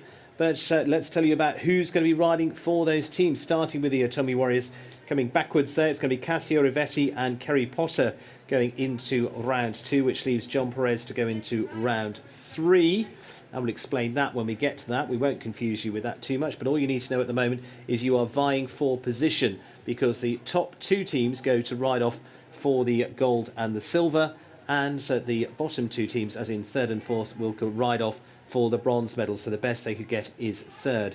So for the Atomic Warriors, it is going to be Cassio Rivetti and Kerry Potter in round 2. For the Eye Candy team, it is going to be Amy Miller and Paul O'Shea coming in for the team for Eye Candy, leaving Connor Swale as the third rider out into round 3. The Roadrunners staying strong with Kyle King and Adrian Sterlix going into round 2, leaving McLean Ward as their third rider out. And AIM United mixing it up a little bit this time with Ashley Bond and Carl Cook going into round 2, and Eugenio Garza going to be the third rider out for that squad. So that's going to be an interesting one for them indeed, as those teams get set. Unfortunately, out are the Diamond Devils, the Blazing Sevens, Lucky Charms and Crusaders. That's how cruel, that's how tough it is. You're either in or you're out. Top 4 teams are in, top 4 teams are out. So we're getting set for how that all works as well. So in just a moment, we'll tell you exactly how that works. We've got a little explainer for you for how the competition comes together. The team out there just setting the course for this second round. As I say, this second round is a table C, and so it's seconds added, 3 seconds added if they have a fence down, and it is just a collective time, combined time of the 2 riders to get their position into the third round. So as the last of the fences make their way out, we are nearly set to explain to you exactly how this works. Then, as I say, we'll also take you around the course for this next round. So let's take a look at the explainer for how round 2 will work out. Major League Show Jumping, all you need to know about round 2. 4 teams advance to round 2, 2 riders per team, and they start on a 0 score. No scores are carried over. In this round, it's only time that counts. 3 seconds are added to the time for each rail dropped, so you simply finish with a time. The 2 slowest teams advance to the bronze medal round. The 2 fastest teams, though, advance to the gold medal round. Round 3. Here the decider. This is where the battle really comes down to the finish. 1 rider per team, the rider that did not jump in round 2. Here you play the strategy. The winner, simply the fastest from your round. Speed puts you on the podium.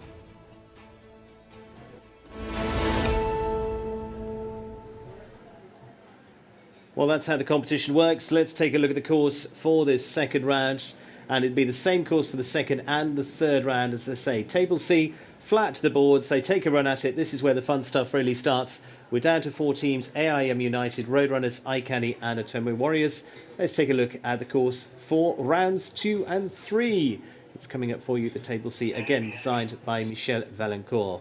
And this time we start over fence 2, and from here The great American Insurance Group fence as the first of the fences on course. Turn back to the horseflight fence at fence 3. And from there, it's keeping it simple at the moment. It is to fence 4 after that. Then things change around because there's a tight turn back to the Premier Equestrian fence at fence 7. 8 comes up at the yellow and white over the water near the scoreboard. And from there, it's 9, B and C. And new fences 15 and 16. 9, B and C, as you see coming up there up on the screen. The two parts of what was the Major League triple combination. And then new fences 15 and 16 on course are part of the lineup there. So over the fence, that's the logs as the last on course, as the fence has the one over by the jury box as the last in this round and the next. Table C, speed to fly round, and so no time allowed. It is just about getting round as fast as you can. 3 seconds to add to the score depending on how they go. So our teams getting ready to go as we've taken a look at that overview and getting set to welcome the first of our teams. As I say, going in reverse order, and so it'll be the Tommy Warriors to start us off. 2 riders for them with Cassia Rivetti and Kerry Potter as they come under final instructions.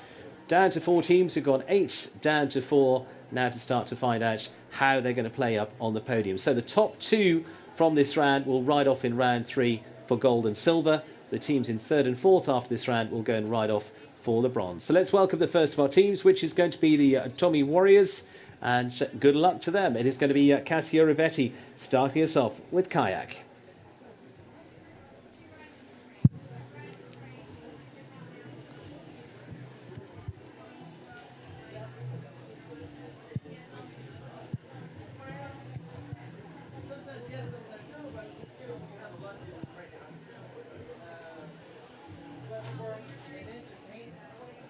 So here we go with the first of our teams out, the Tommy Warriors, Cassia Rivetti and Kerry Potter. Table C, Sam Walker alongside me, the man who swept the world with equitation, now has been winning the top class international classes, especially here on the Major League.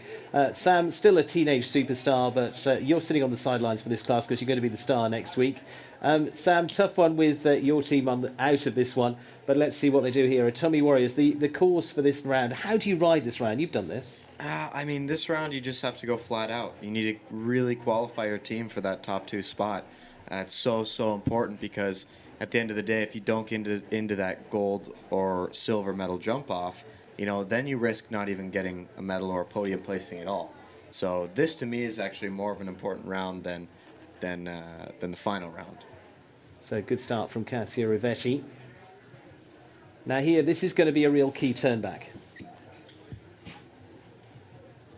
Yeah, it was nice. I had a chance to walk the course and kind of learn the jump off. So there's definitely a few places you can make up some time and take some risks. And I think that the best of the best, like we're seeing today, they're going to do just that. Just drops the fence there, so that's going to be seconds to add. And here, and then back to fence 16 to finish off. And so it makes the line 47.7, so the 3 seconds is added in there for Cassia Rivetti and kayak, so 47.70 for them. And as I say, it'll be the 2 times added together that make up the overall score. Not a bad start, but just dropping a rail. But again, table C, this is what's different, Sam. You can have a fence down and still get faster than the rest. Right. And there's been a few situations and scenarios earlier this year where, some person has gone and jumped a nice clear round, and then somebody else has gone just so much faster and had a rail, and they end up with the same time. So I think if Kerry can put in like a nice, quick, efficient round, get it somewhere, around 45 seconds, that would be ideal for this team. Okay, so second rider for the Tommy Warriors is going to be Kerry Potter, new onto the team this time. One of the local riders coming in for the squads. Ariel, 47.70 for the first from the team.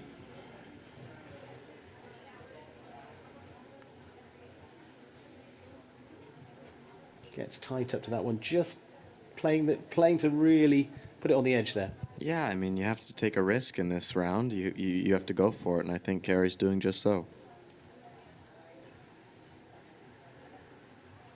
Just a nice, typey little horse, too. Very quick, kind of built for this competition. Just one fence to go for them. Looking good so far. Nothing to add at the moment. Go. Yeah, Go.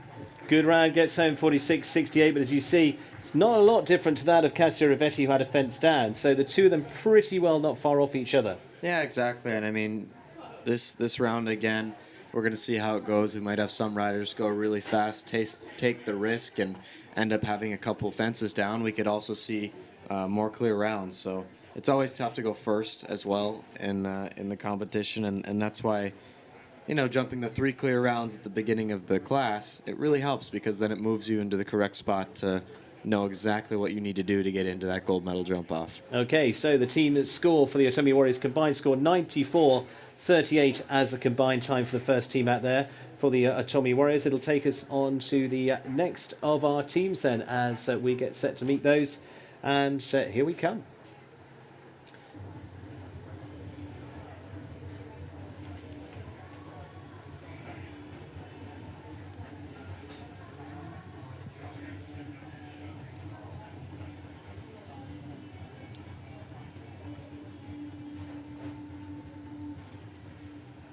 And it is on to the Eye Candy team vying for the championship now. As we mentioned in there, we've got 2 riders coming in. We've got Paul O'Shea and Amy Miller. So their combined time here, looking to get into those top 2. So again, you see up on the board the new cut line, which basically means that you want to be in the top 2 to be going for the gold and the silver. So basically, Sam, here, hold nothing back. Yeah, hold nothing back, and I think Eye Candy is a perfect example of that. You know, they never leave anything on the table. Paul's a fast rider already at the last Major League show. I'm pretty sure capturing a win in that 5-star Grand Prix, so let's see what he can do. It's always fun to watch him. Yeah, fast through the first few, but just that costs him a fence. Yeah, that's unfortunate, but like we said before, I think... Ooh, and that's too bad. That's a shame. Circle there coming in as well. Table C, there's nothing added to the score, it just loses the time. So he's got those seconds added in there as well. It's just going to put more pressure on Amy Miller to have a very fast round, because you never know what might happen with the other teams.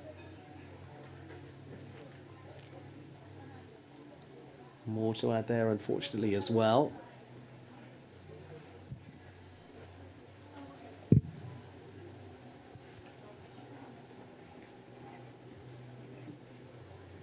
And so getting home there, going to be an overall time of 65-36.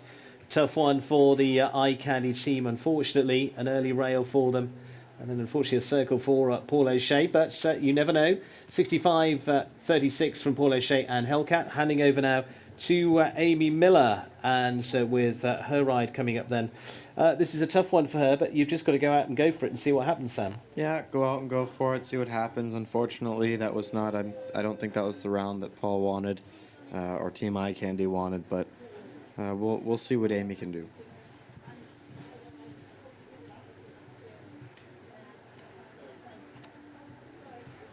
So Amy Miller, second rider out for the Eye Candy team.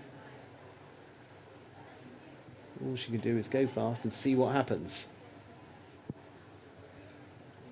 The Atomi Warriors already in with their score of 94-38.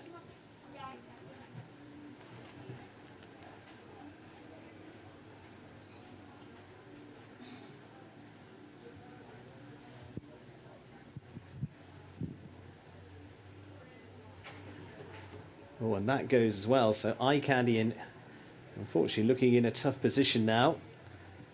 Yeah, that's too bad. And unfortunately, I think with AIM United and Roadrunners coming right up behind them, having jumped 3 clear rounds already, it's going to be very, very tough to stay in that gold medal jump off. But regardless, I know if we have Connor in the 3rd round and they have a shot even at a podium finish, it's not over until it's over. It's not over until it's over. So a combined time of 1:12.49, 47:13 there for Amy Miller and Cristiano. So the Atomi Warriors 94.38 is a combined time. It is Eye Candy on 112.49, as you say. Even if Eye Candy don't make it through to those top 2, they can still get onto the podium and again get those valuable points in the championship. The key part was getting through into this round. Unfortunately, it is fences down and not quite the usual smooth route for the Eye Candy team this time. AIM United and the Roadrunners left to come though.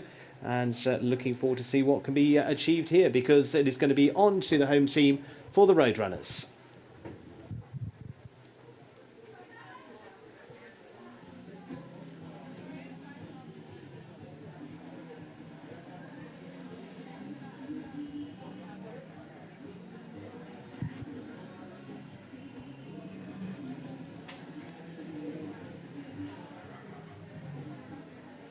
Well, there we go. And as their music fades away, Sam stops dancing.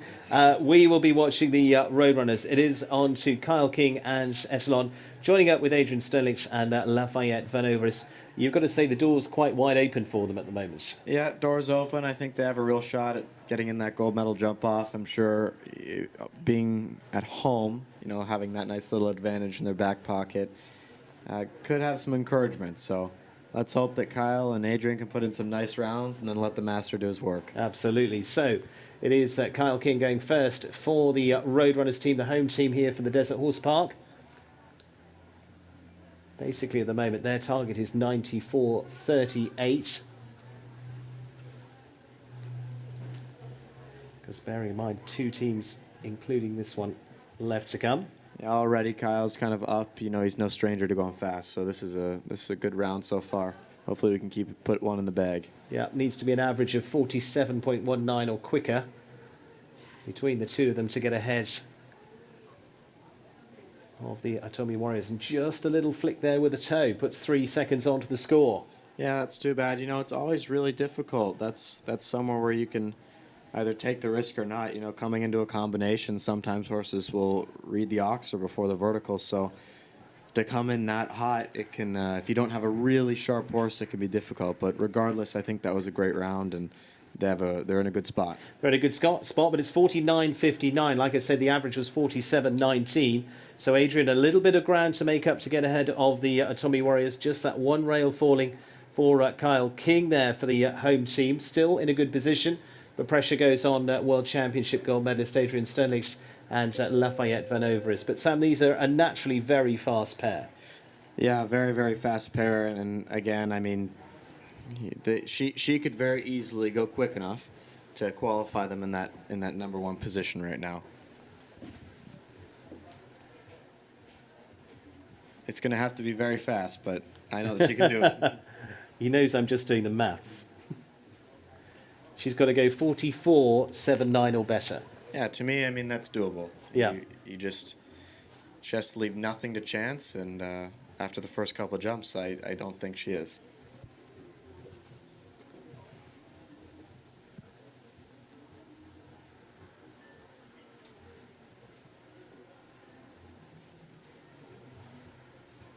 No, they can't afford a fence. But the time, as you say, that is achievable. Yeah, there's a perfect example of a very, very sharp horse, knows exactly what he's doing, and a rider that is a veteran. Absolutely top of her game, as I say, 44 or better, and I think she's just going to get there. It's going to be 44.75. Is that going to be enough? And at 40, It is going to be at 94.34, just enough for the Roadrunners to get ahead of the Atomi Warriors. So 94.34, 94.38 from the Atomi Warriors. It just leaves AIM United. Eye Candy are into third, but Adrian Sterlich lifts back up the Roadrunners to the top of the table. They're guaranteed of being into that gold medal ride-off. Yeah, that's just it, guaranteed. And we saw, we had a rail with Kyle, but like I said, Adrian's very, very capable of going in and going fast enough to be able to qualify for that gold medal round. So that was just class riding, and what a nice horse. Absolutely. Here we go with AIM United.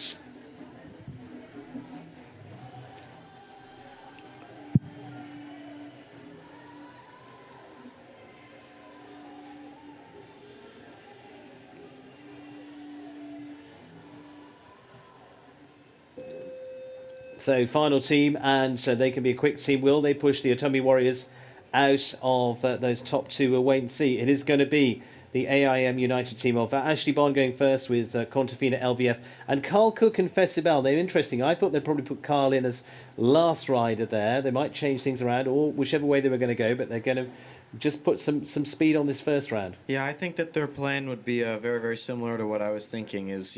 This round is the most important.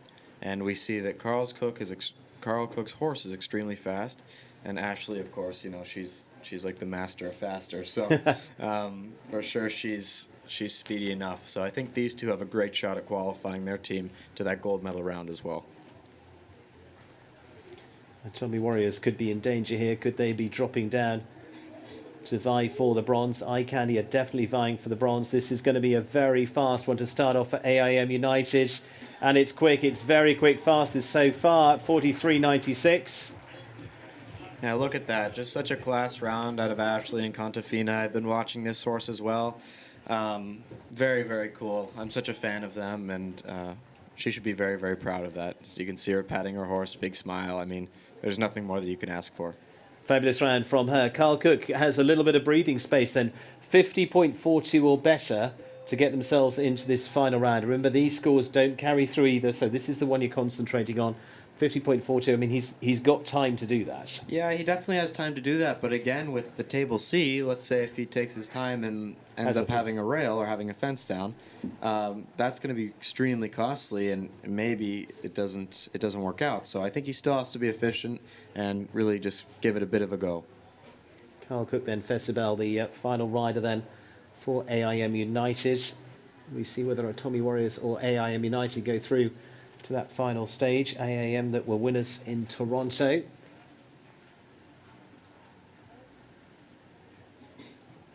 Oh, and that's a good efficient turn back. He just ran the luck there.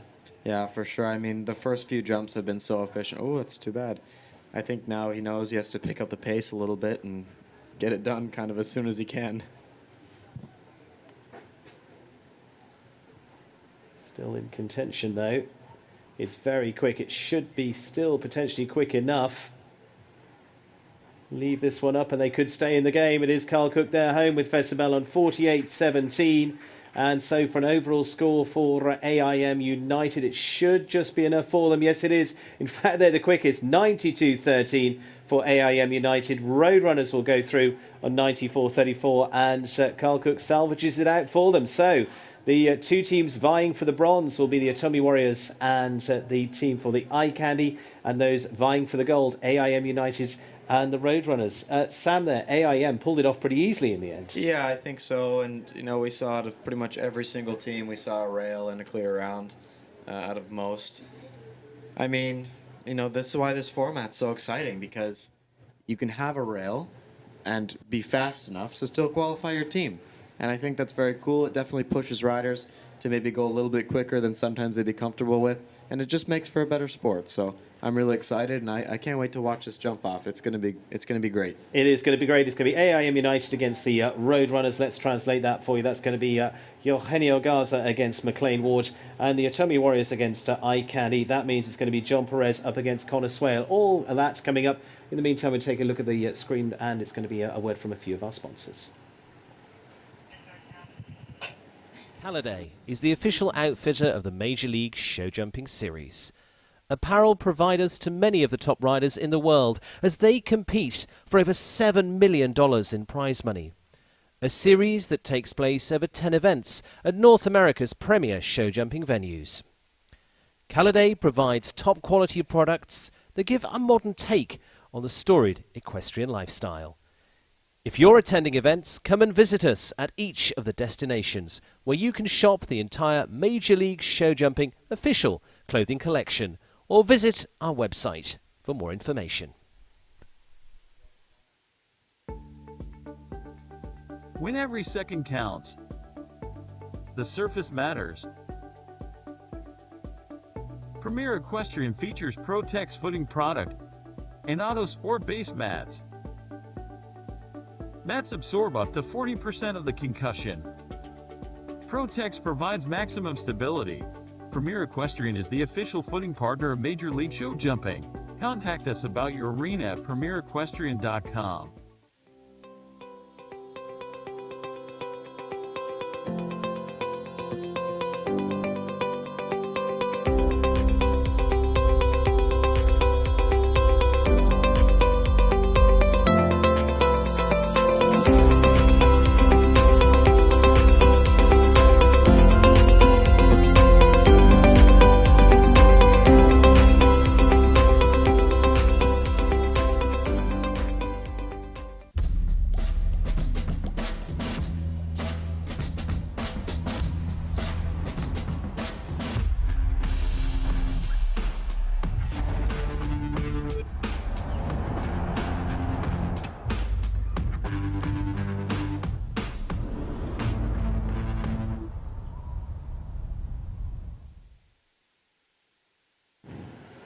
So there we see a word from a few of our sponsors. Of course, that Desert Horse Flight movie launching here as well. All of that is going to be as part of the next week or so of what's happening here at the Desert Horse Park, here for the first La Quinta stage, and it is going to be a conclusion of it in just a few moments' time. AIM United against the Roadrunners for the gold medal position, and for the bronze medal, Atomi Warriors against Eye Candy. So in this round, same as course as you've already seen, but again, same rules with 3 seconds to add. But in this round, they just send out one team rider. So it's basically a battle between the teams, just sending out the one this time. AIM United are going to be sending out Eugenio Garza, and for the Roadrunners, it's going to be McLean Ward and Azure. And before that, you're going to see the teams vying for the bronze medal position. For the third, it's going to be the Eye Candy team. They'll still get some good points here. They could get on that podium. And for the Eye Candy team, it's going to be Connor Swale, and for the Atomi Warriors, it's going to be John Perez. So off we go into the final showdowns for the teams. Firstly, for the battle for the bronze, it's going to be the Eye Candy team and against the Atomi Warriors, which means it's going to be Connor Swale against John Perez, as those of you can see will see on the screen. That's who they're battling for in this bronze medal ride-off. As we will go into the first those teams, it is the team for Eye Candy.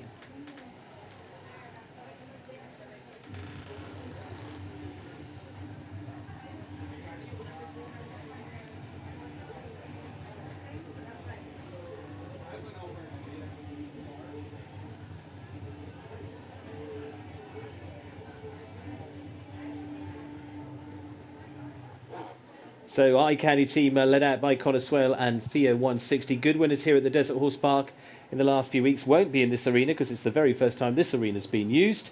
But here, is Sam still with me? Connor Swale to go first for the Eye Candy team. They're coming out strong. He's one of the best, you know, time and time again, just proving how fast he really is and how competitive he can be. So I'm sure Eye Candy's sitting there smiling at their table right now watching this, because I think that they have a good one in the bag. They might well do, but they'd rather be in there for the 1 and 2. We'll see. They're up against the Atomi Warriors, John Perez. So it's going to be Connor Swale to go first to set the target, with Theo for the Eye Candy team vying for that bronze medal position. As I say, same course, 3 seconds to add. But Sam, this is the round where they really go for it. Yeah, I think now it's like you got nothing to lose. You just really go for it, like you just said. The only time that you can be a little bit strategic is if the person that's gone before you has a rail or makes a mistake. Connor's putting in a nice round right now. He's definitely going to put the pressure on John and the Atomi Warriors. You can see a big effort there at the Liverpool. Cantering down to this double. We're coming in. Ooh. Really careful jump by Theo there. Couple of fences left for Connor Swale for the Eye Candy team. One left to bring it home for them. Still nothing to add at this stage. It's looking a pretty good score compared to those we saw in the previous round as well. Crosses the line in 45.94 for Connor Swale and Theo. Looks pretty good overall. But Sam, I think there's a little bit of room in there, looking at some of the scores we've seen so far. Yes, you know what? I think that was a great round for sure. Connor, you know, he really took some risks and put down his best effort. Theo jumped some really, really nice jumps. But, you know, the ones that I've been following, John Perez and Voodoo, you know, that's a good horse, and he's a fast rider, just experienced, and knows how to win a class. So this is going to be an exciting jump-off, and let's hope that John can pull it off for the Atomi Warriors. Okay, so who takes home the bronze? It is going to be so far Eye Candy in with a score of 45.94. Atomi Warriors now.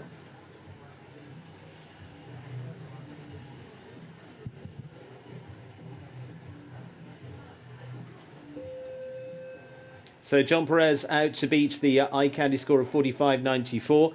Whoever wins of these two will be bronze, will be third on the podium.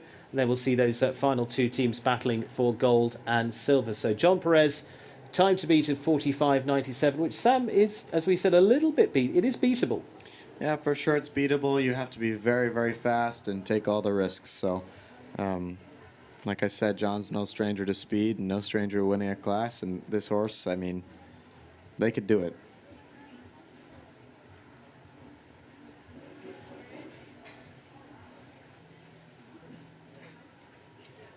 And it's a good start.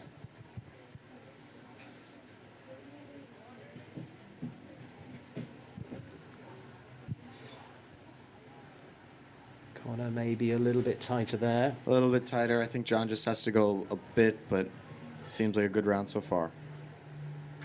Oh, that's too bad. That's going to be 3 to add, so it looks like it's going to go Eye Candy's way for the podium.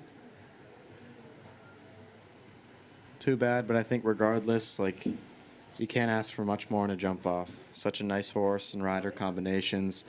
Just veterans, all super quick, super fast. Tons of experience behind them. As a spectator watching right now, this is just a really, really nice round to watch. Absolutely. So 50.5 the final time we saw there. That one fence dropping there for John Perez. So it's going to be Eye Candy going into the bronze medal on 45.94. Now it comes to decider of who is going to take home the gold. We've got 2 teams going up against each other for that gold medal. It's going to be the home team of the Roadrunners up against AIM United. Sam Walker, which way is your money going? You know, come on, for me, we're out in California. I think that I'm going to have to go with the home team. You know, it's been a pleasure to be out here. Everyone's been so nice, so I would be really happy to see the home team win at home for the first time on their grass field. That would be fantastic. Okay, so for the home team, it's going to be McLean Ward, and for AIM United, it's going to be Eugenio Garza. McLean Ward to set the pace. You can see it again up on the board. Who is against who? And is Mexico versus the USA, and what is going to be the World Cup champion to lead them off. The home team of the Roadrunners up against AIM United for the gold on the first week here at the Desert Horse Park. It is good luck to them as we go on to the Roadrunners.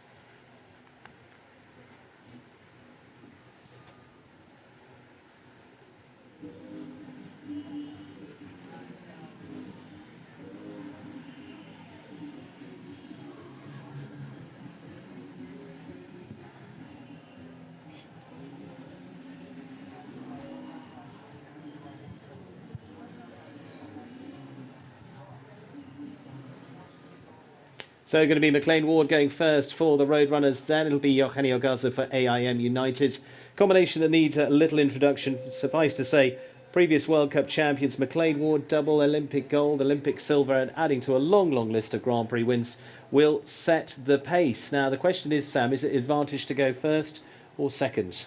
Honestly, I think it's the advantage to go first. I think McLean's in a perfect position to put a ton of pressure on Eugenio and maybe force him to make a little bit of a mistake.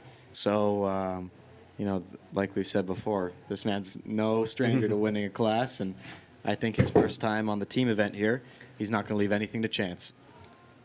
McLean Ward in the prime spot, a man you'd put in that spot every single day of the week. Now, this big turn is the key. Whoop. Gets there.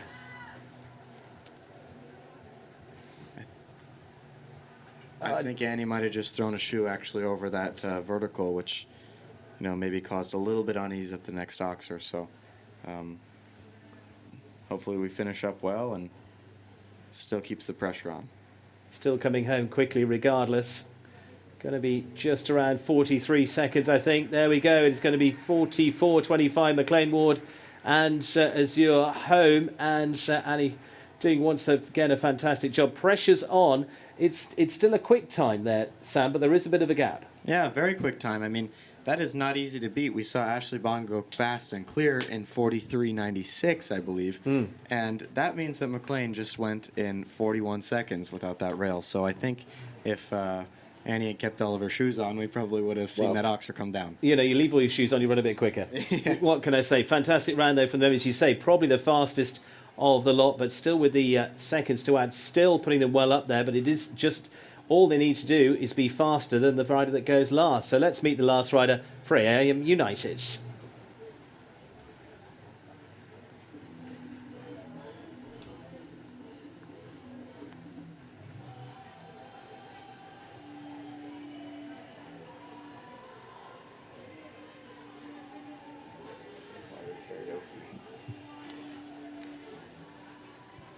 So Eugenio Garza to go last with Contagio as the last out. As you say, time to beat 44.25.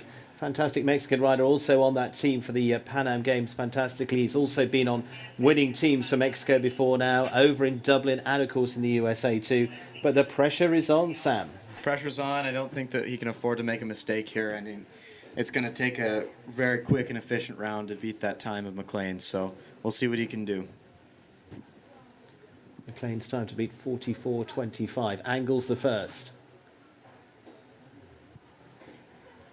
Good start. Yeah, and you can just see this horse jumps in just such a nice form. Eugenio knows how to go fast, so I think he's just going to go for it in this round.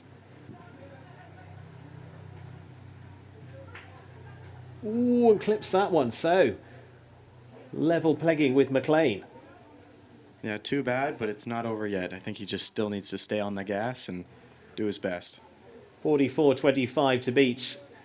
Keep efficient to the last. He's still got a chance. He's got a very good chance. It might be enough. And so they go home in 43.27. So it is going to be enough. Eugenio Garza will go in front and take home the gold for them. Roadrunners in second on 44.25. Even with the fence down, it's going to be a win for AIM United and a brilliant finish for Eugenio Garza. Sam, he kept the pressure on. He kept it going. He did. You know what? And sometimes that'll happen. And wow, just what a great round by Eugenio. AIM will be so excited with that. And still a good result for the Roadrunners at home. I mean, you can't be upset with a podium finish, never mind a silver medal. So, wow, just such a great class. And it was fantastic to watch all these excellent riders and horses. So exciting. And I think we're going to see a nice champagne shower to finish it off. Absolutely. So congratulations to Eugenio Garza and AIM United taking home the win. Roadrunners, the team in second, they'll be on the podium. And it is the Eye Candy team in the lead in the championship to finish in third to also take the podium position. It's gold for AIM United. Roadrunners in the silver medal position. Eye Candy will take home the bronze. Congratulations to each of those. We're going to take a look at that winning round as well in just a second's time up on the screen to remind you of that. But a fantastic finish. Sam, thank you very much for joining us up here. Sam Walker, you're going to be in action over the next few weeks as well in Grand Prix and much more. Yeah, thank you very much for having me. It was a pleasure to be with you. Sam, great stuff. And good luck to Diamond Devils next week. See how it goes next week for the team. So AIM United will be your winners coming up for the podium finish. Stay with us to applaud those. Davin will be taking you through that overall presentation. But it's a win for AIM. And we take a look at that winning round from Eugenio Garza.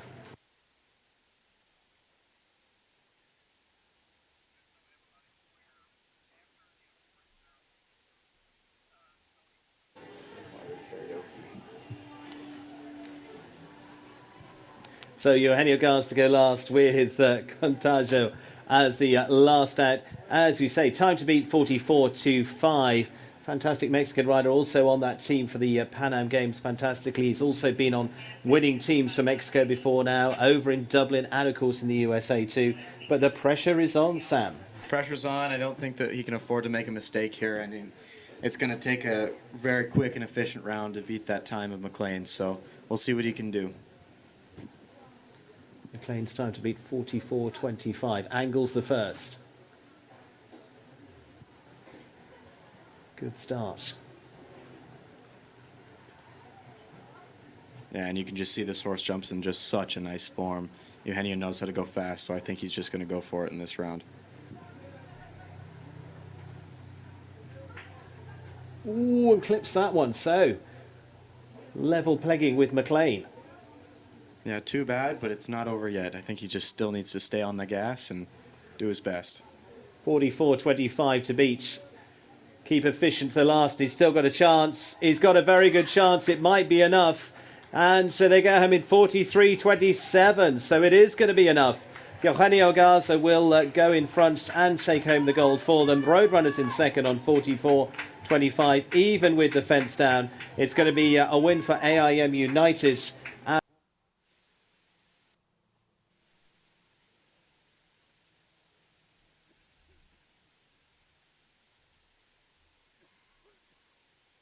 Halliday is the official outfitter of the Major League Show Jumping Series.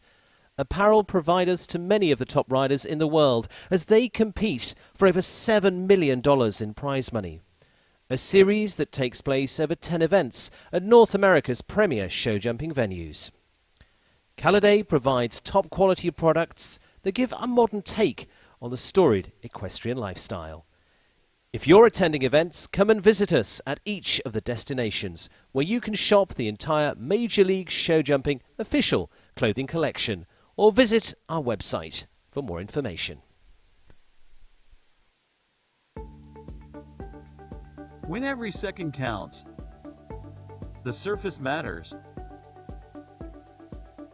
Premier Equestrian features Pro-Tex footing product and Auto Sport base mats. Mats absorb up to 40% of the concussion. Pro-Tex provides maximum stability. Premier Equestrian is the official footing partner of Major League Show Jumping. Contact us about your arena at premierequestrian.com.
Well, that was such an exciting event, the Major League Show Jumping $200,000 La Quinta Club and Resort Major League Show Jumping Team Competition. The La Quinta Club and Resort is the premier Palm Springs luxury hotel featuring a world-class spa, PGA West golf courses, 41 pools, yoga retreats, and so much more. The La Quinta Resort is proud to be an official resort of the Desert International Horse Park. And we're going to bring our presenters, our wonderful guests, onto the field here on this great grass field. And joining us for our presentations, and they will meet our top three teams. But our presenters here, Matt Morrissey, co-founder of Major League Show Jumping. Kean White, also co-founder of Major League Show Jumping. And our Desert International Horse Park partners, Rob and Sandy Meadows, Christina and Jeremy Smith, Steve and Lisa Hankin, Catherine Harvey. As they are joining us right here, they're going to be meeting our top three teams. We're going to bring our top three back in the ring for presentations in just a moment. Also, Christopher George, Director of Marketing for the La Quinta Club and Resort. Such a great concept. The $200,000 La Quinta Club and Resort Major League Show Jumping Team Competition, and came down to that second jump-off round, that final jump-off.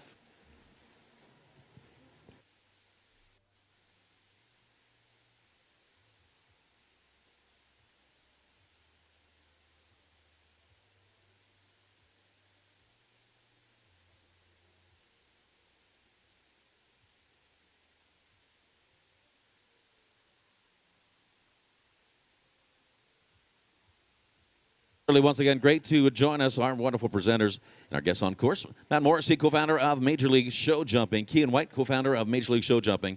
And guys, I got to say, such a fun event. And our Desert International Horse Park partners, Rob and Sandy Meadows, Christina and Jeremy Smith, Steve and Lisa Hankin, Catherine Harvey. And also joining us, I do believe, Christopher George. And Christopher George, Director of Marketing for La Quinta Resort. La Quinta Club and Resort, once again. They have world-class spa, PGA West golf courses, and that's plural, 41 pools, yoga retreats, and so much more.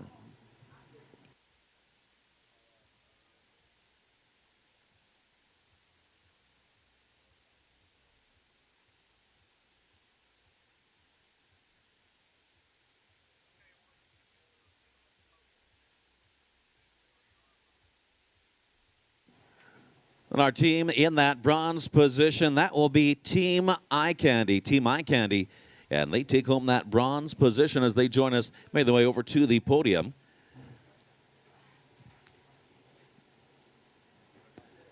So such great event.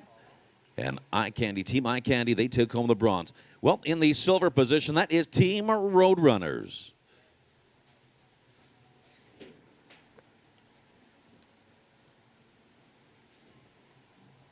And Team Roadrunners in that silver position. They ended up in second place. That was such an exciting jump off for the gold and the silver position.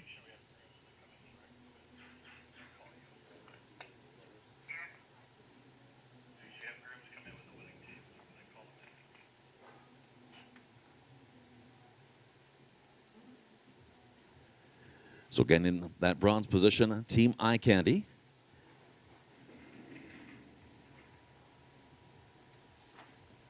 As our bronze medal team joining us behind that podium right there. We have our silver medal team as well. That is the Roadrunners, Team Roadrunners. And they take home the silver in the $200,000 La Quinta Club and Resort Major League Show Jumping Team Competition.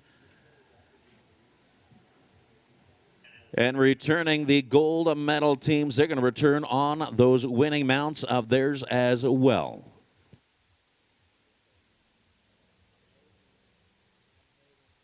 And after that super exciting jump off for that gold medal position, we're going to bring our top three back from our gold medal team.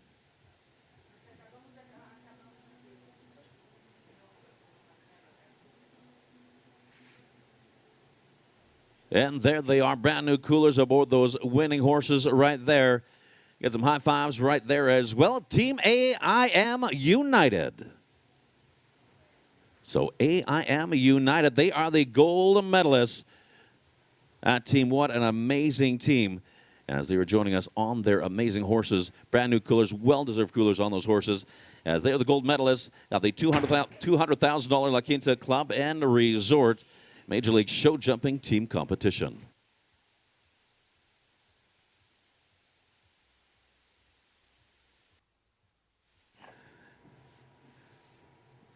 And make sure you check out La Quinta Club and Resort. Once again, world-class spa, PGA West golf courses, 41 pools, yoga retreats, and so much more, as well as world-class dining. And they are just down the road. So our top three, those gold medalists. We're going to have to hop off their mounts. Their handlers, their grooms, grab those mounts in just a second, and they will be joining us right behind the podium.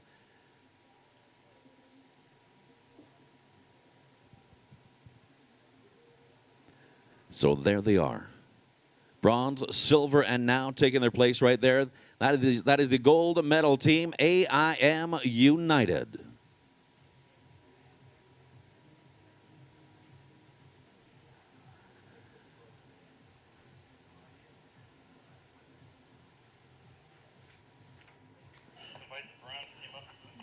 And our bronze team, let's meet those team members. That's Team Eye Candy, and that is Paul O'Shea, Amy Miller, and Connor Swale.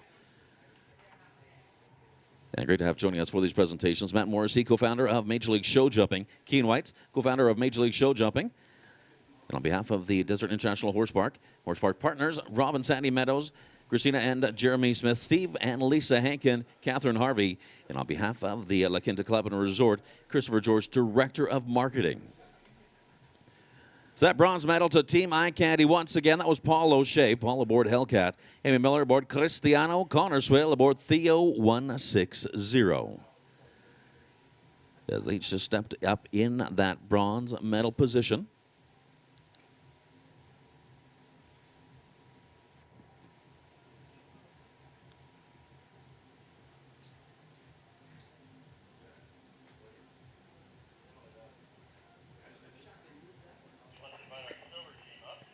Let's meet our team in silver, and that is Team Roadrunners. Kyle King, Adrian Sternlicht, McLean Ward.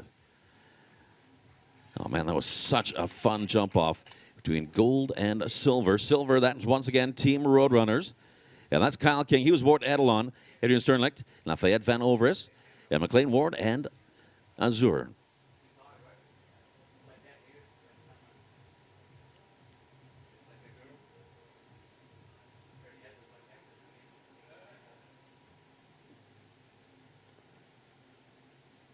So silver to the Roadrunners. And that certainly is going to help out their standings as well.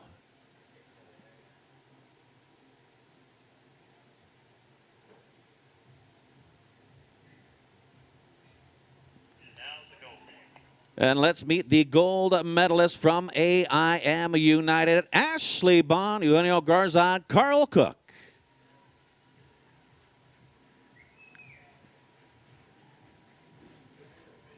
And Carl Cook, Eugenio Garza, Perez, Ashley Bont. Ashley was aboard Contafina LVF. Eugenio aboard Contago. Carl Cook aboard Fecibel. As they take home that gold medal from the $200,000 La Quinta Club and Resort and Major League Show Jumping Team Competition. There they are, gold, silver, and bronze. AIM United in that gold position, Roadrunners in that silver, bronze, Eye Candy. And riders, such a great time. He put on such a wonderful event. Right here in the beautiful grass field.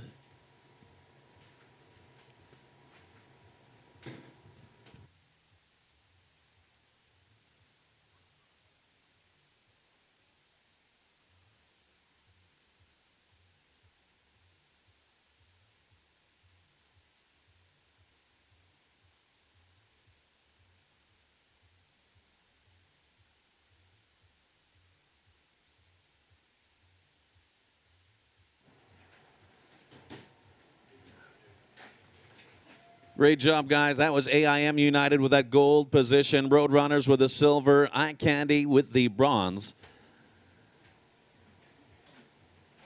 And we had the win photograph taken with the flowers. And I do believe just kind of one more thing to do. And this is the, well, the champagne salute. Well, I think we're going to call that the champagne shower instead. As riders, what a great job. That is super, super, super fun. You can see the camaraderie from all of our riders out there. Guys, you did such a great job. And, well, Ashley, I think you, well, might need a shower after that. Oh, wow. That was awesome.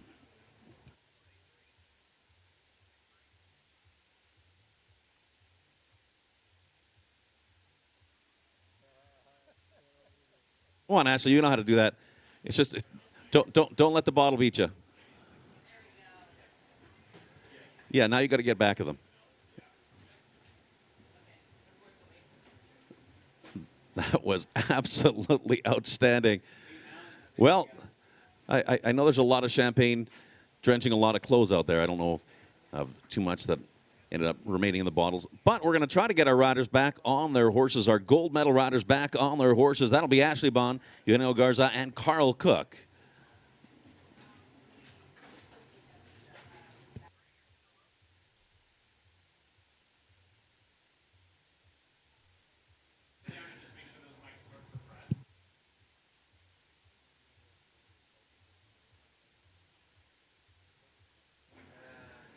So it looks like we are getting those riders. That gold medal team, once again, AIM United back on their respective mounts. Ashley Bond aboard Contafino LVF, Eugenio Garza and Contago, Carl Cook and Fessibel. And so they are back on their horses. One more thing to do. Let's have our gold medal team lead our field in our victory ride. Our top three right there, AIM United, Ashley Bond, Eugenio Garza, Carl Cook. Putting on such an amazing show.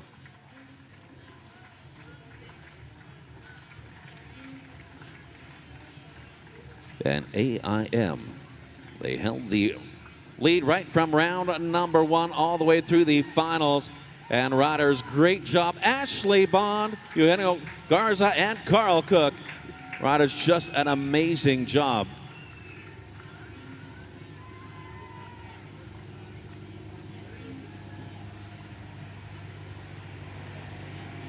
And again, great thanks joining us for the $200,000 La Quinta Club and Resort Major League Show Jumping Team Competition. Top three, once again, Team AIM United, Ashley Bond, Eugenio Garza, Carl Cook, as they are our gold medal team. And great to have joining us for those presentations, Matt Morrissey, co-founder of Major League Show Jumping, Keen White, co-founder of Major League Show Jumping. On behalf of the Desert International Horse Park, our partners here, Robin Sandy Meadows, Christina and Jeremy Smith, Steve and Lisa Hankin, Catherine Harvey, and also Christopher George, Director of Marketing for La Quinta Club and Resort. Make sure you check them out. They are absolutely amazing, featuring a world-class spa, PJ West golf courses, and that's in plural right there, golf courses, 41 pools, yoga retreats, world-class dining, and so much more.